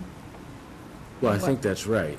And I also think that part of this is what proficiency gap are we comfortable with, if any, and how do we make sure that we haven't let any particular cohort or any particular group of students in any given year, that we haven't forgotten about them. So we'd like to see continual growth, we'd like to see continual progress. And I think we have to assume, I believe, that this is as much aspirational as it is specific. I think, because when you think about the achievement gap in general, it's always a moving target, because the students at the top of the achievement gap are also moving up and growing. So even if it was static, then you could slowly close it. But if the students at the top are continually moving up, then the gap you have to close is continually changing. So it is continually a moving target. And when I was young and naive 3 years ago, I thought that we might be able to just eliminate it. I don't think that's going to happen. But I think aspirationally, we have to, in some way, this may be imperfect, but in some way, we need to be able to continually say that we want to see every student growing and improving.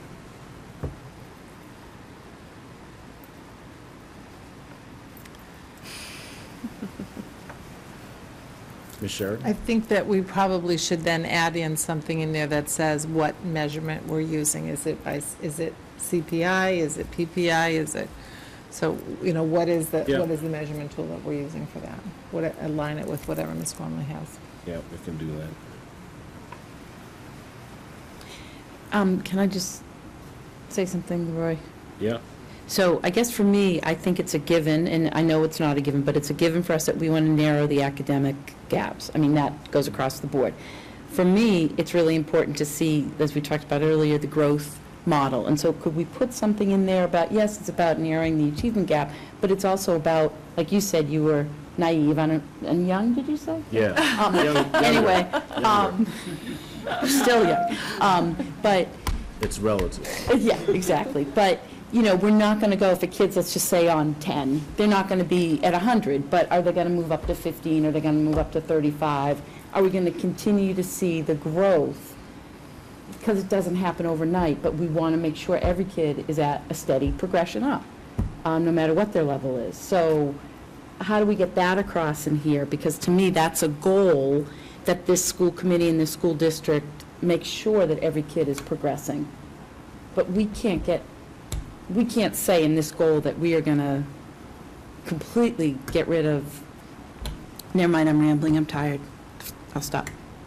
So can we get growth model in there somehow? So if we say reduce the proficiency gap by some percentage, doesn't that by definition mean that there's growth?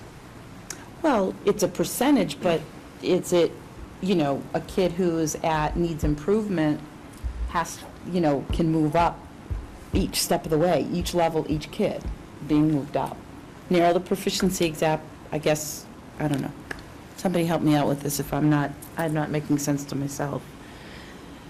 I think just like the state has gone from just giving you scores to showing growth, there's a benefit from a system perspective. We've always talked about this, that the measure of the system is really the growth, because they take a student as they come through the doors, and their job is to get them to proficiency or beyond as quickly as possible, but it takes time, and what you want to see in any system is that everyone is continually growing. So I totally agree that if we can include somehow in that underlying measurement a component of growth to it, I think that will benefit the goals. Okay.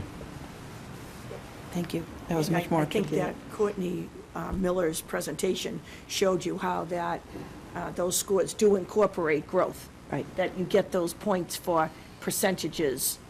Right. My sense is we want to stay away from PPI or whatever what was, So you know, the that's- last presentation or whatever that was. We need to get beyond that because some of those measurements are wacky. Okay. That's my personal opinion. The hours. Little work on, superintendent and I will do a little work on that. Next. Yeah, okay on number 4. Sheridan? I have another question. So because the science Common Core state standards have not been fully developed, I am not feeling like our district-wide goals should include, and I'm sure to some extent they're doing this anyway, but a lot of time and effort and energy will have to be put into developing those assessments, which may then change if the common cores in science, when they're developed, are not aligned with it. Does that make Kelly. sense? So, you know, I guess I would say as a district, even if the state hasn't got their act together, on behalf of our students, we need to get our act together. And if it means that we're going to have to tweak them, because I think, quite frankly, in all of these, isn't there continual improvement in terms of standards, curriculum? Science is a little different. Science is an outlier. It's not, yeah. But we're an outlier in science, although I must commend the administration that the progress that was shown in some of the results tonight was really pretty amazing. But we still have a lot of work to do. And so I would say, just to benefit where we are, even though we might have to invest additional resources to get to whatever the state standards are whenever they decide to put them out on a Common Core, that we need to have something that helps teachers and the system sort of assess where we are. So I agree with you that if we could avoid it and not invest twice, that would be the preferable way to go. But I think in that this is part of our advancement initiatives, it really makes sense for us to put that in place as quickly as we can. With the investment through the advancement initiatives, the internal assessments in science at the PS school, they'll have done at the end of this year. It took them 2 years with the implementation of the materials. So the elementary assessments, I'd have to speak to the elementary people, whether they could be completely done at 15. They'll be partially done at 15. The middle school will be done. The middle school internal assessments will be done, and the math will be done at the end of 15. I'd have to check with the elementary people about elementary. It would be partially done at 3, 4, and 5. So do we want to note that somehow?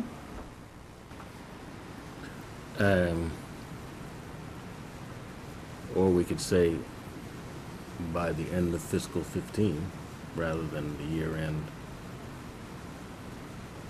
So that would give you a little more time. What's the difference between year-end and Yeah. fiscal? Because in my mind, fiscal is July 1st. Oh, right, yes, And I'm the sorry. school year You're ends right, you're right. June something. You're right. So if you want to say calendar So- year, Right, so are you saying that you don't think elementary would be done by June 30th? No. No, they won't be done.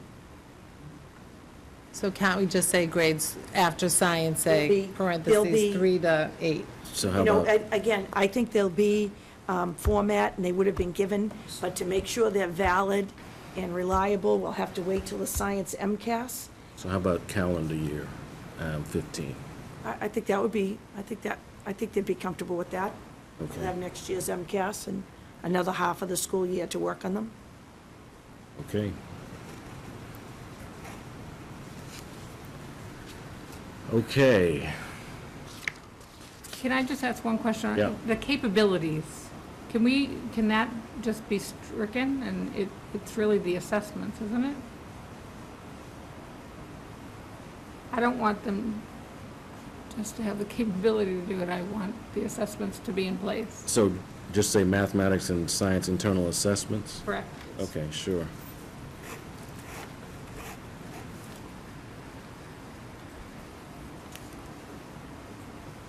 Scroll down a little bit. Can't scroll on Not this. that much. Scroll. Okay, This doesn't have a mouse. so Ms. Padera, Ms. Bagley-Jones, When we see it, so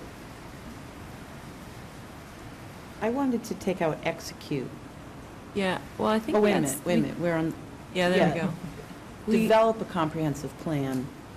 we added some things here, but I don't know if you just left it as is. I did Purpose. because we didn't seem to reach closure, Okay. but, We did not.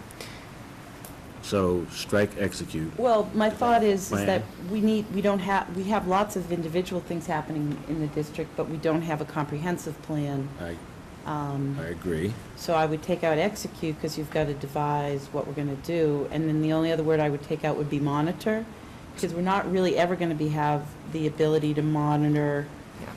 all students in grades 6 through 12, but we could assess and support the So emotional can I well. just ask you a question Yep. about execute?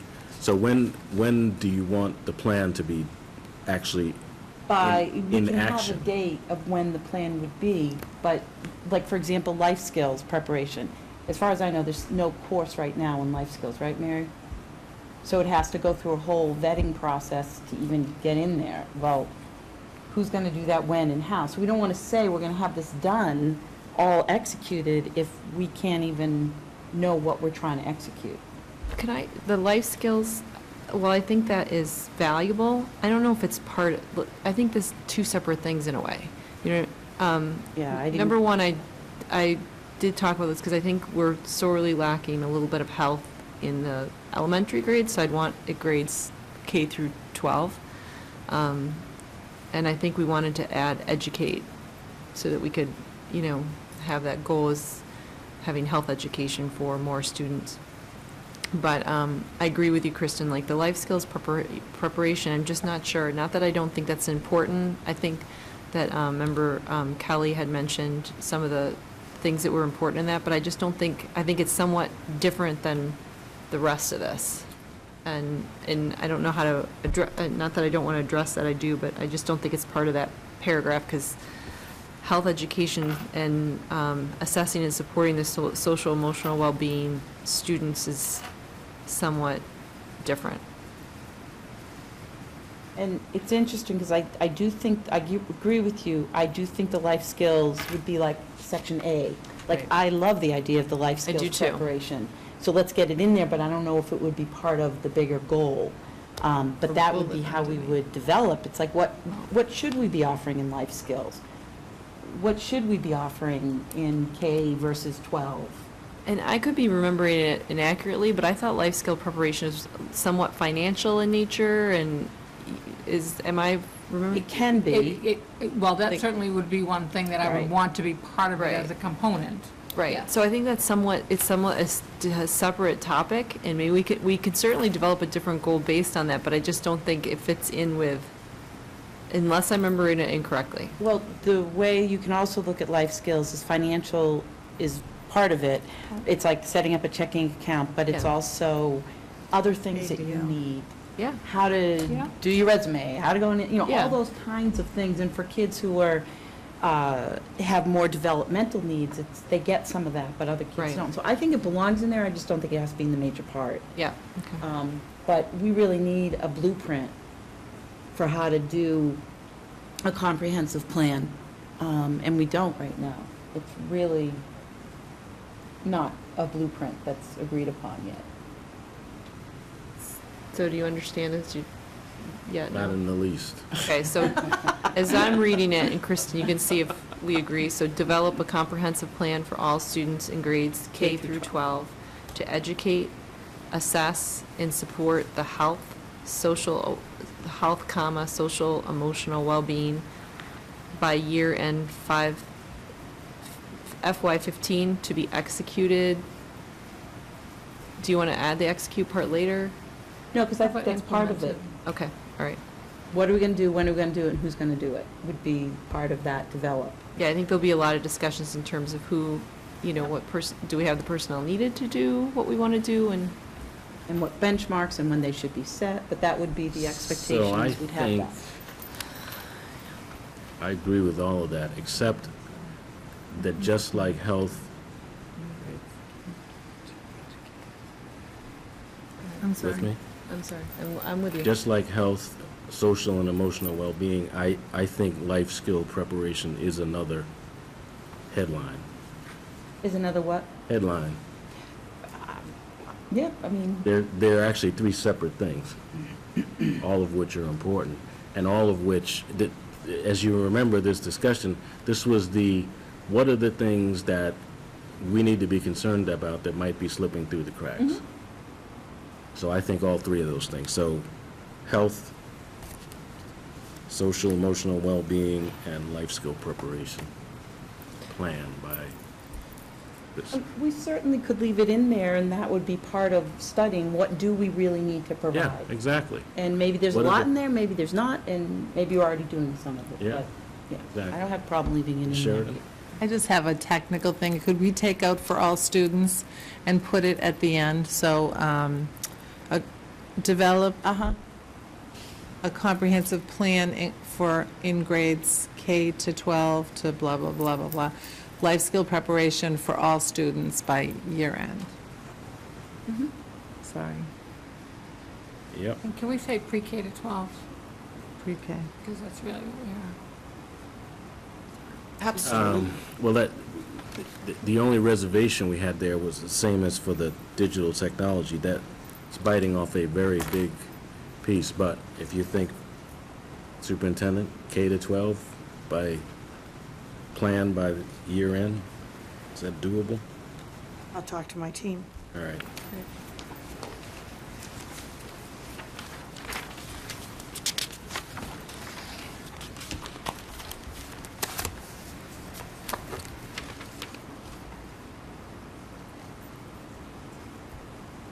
Okay, number 6, now number 7.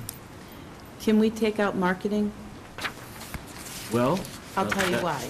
It Okay. is the marketing, but we do marketing, I don't want to offend anybody who may be watching who's in marketing, but marketing, the word to me means that we have some problem that we need to say we don't, and we don't have a problem. But we want to communicate, or we want to educate, or we want to, but we don't have to market what we do, because we're doing a good job. Do you remember the discussion on this? I do, but I don't want to use the word market. You remember how it started out? No. I was young once, too. I'm not anymore. I don't remember. When was that? When I started? Is that what you're trying to say? I thought this was a masterful representation of the discussion that we had. But if you take out marketing, what do you have? I don't know, I just, is there another word we could use? And I don't know what it is, but, you know. There's some really good people in marketing, you know. I know, I mean. Marketing's promoting your wares. Yeah. Then that, okay.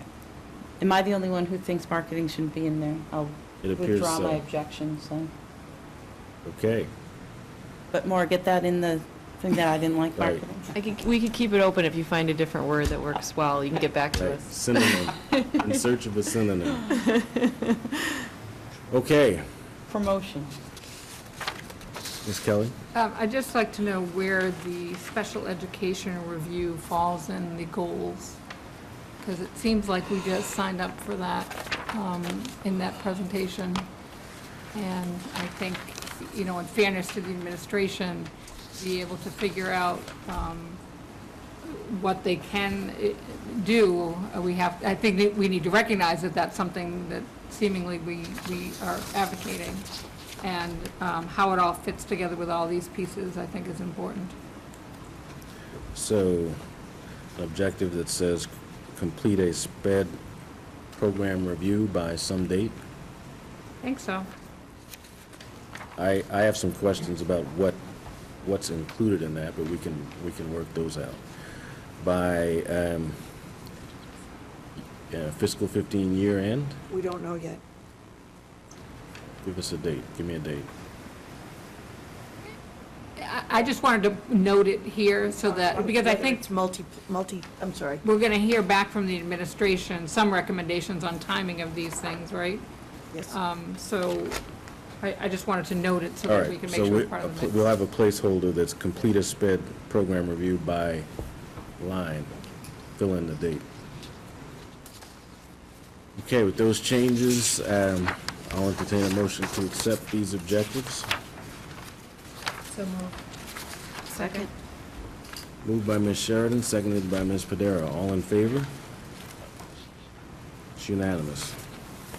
Mr. Chairman? Yes. So what are the next steps for this, I guess? Next steps are we'll come back with a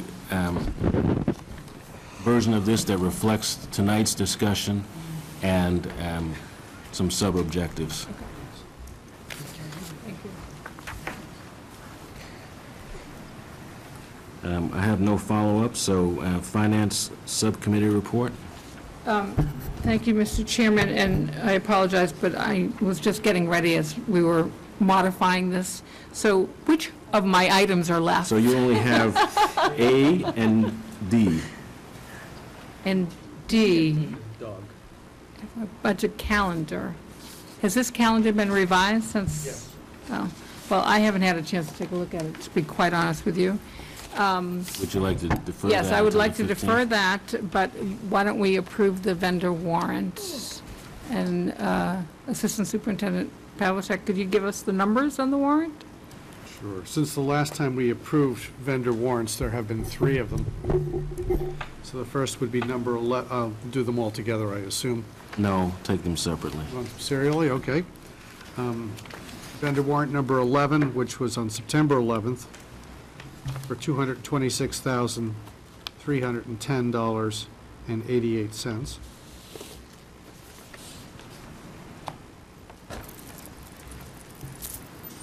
So I would recommend approval of the warrant as described by Assistant Superintendent. Second.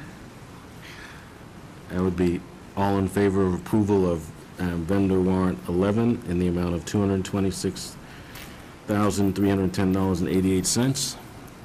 All in favor?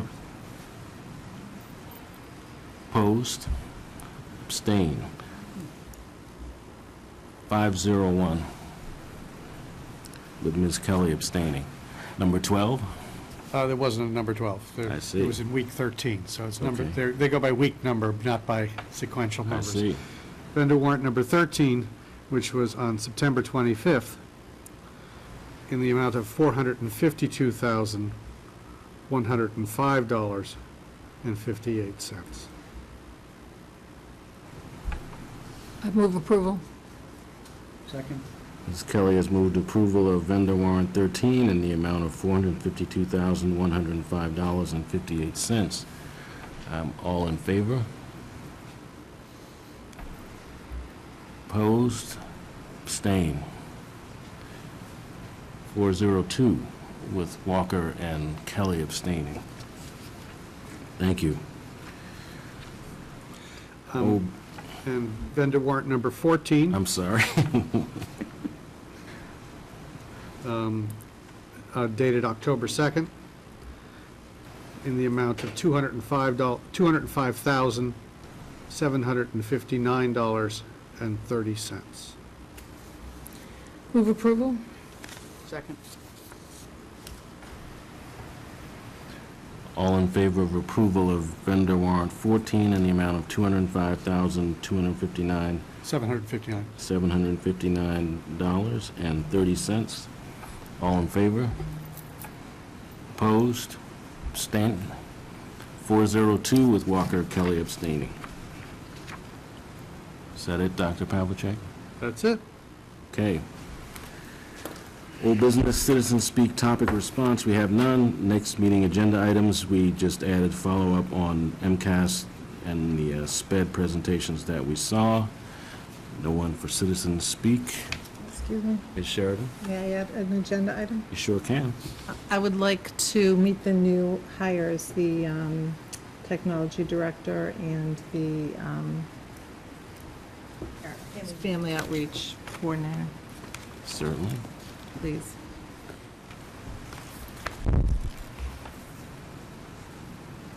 Entertain a motion to adjourn. Second. All in favor? It's unanimous. Good night. No, we still have.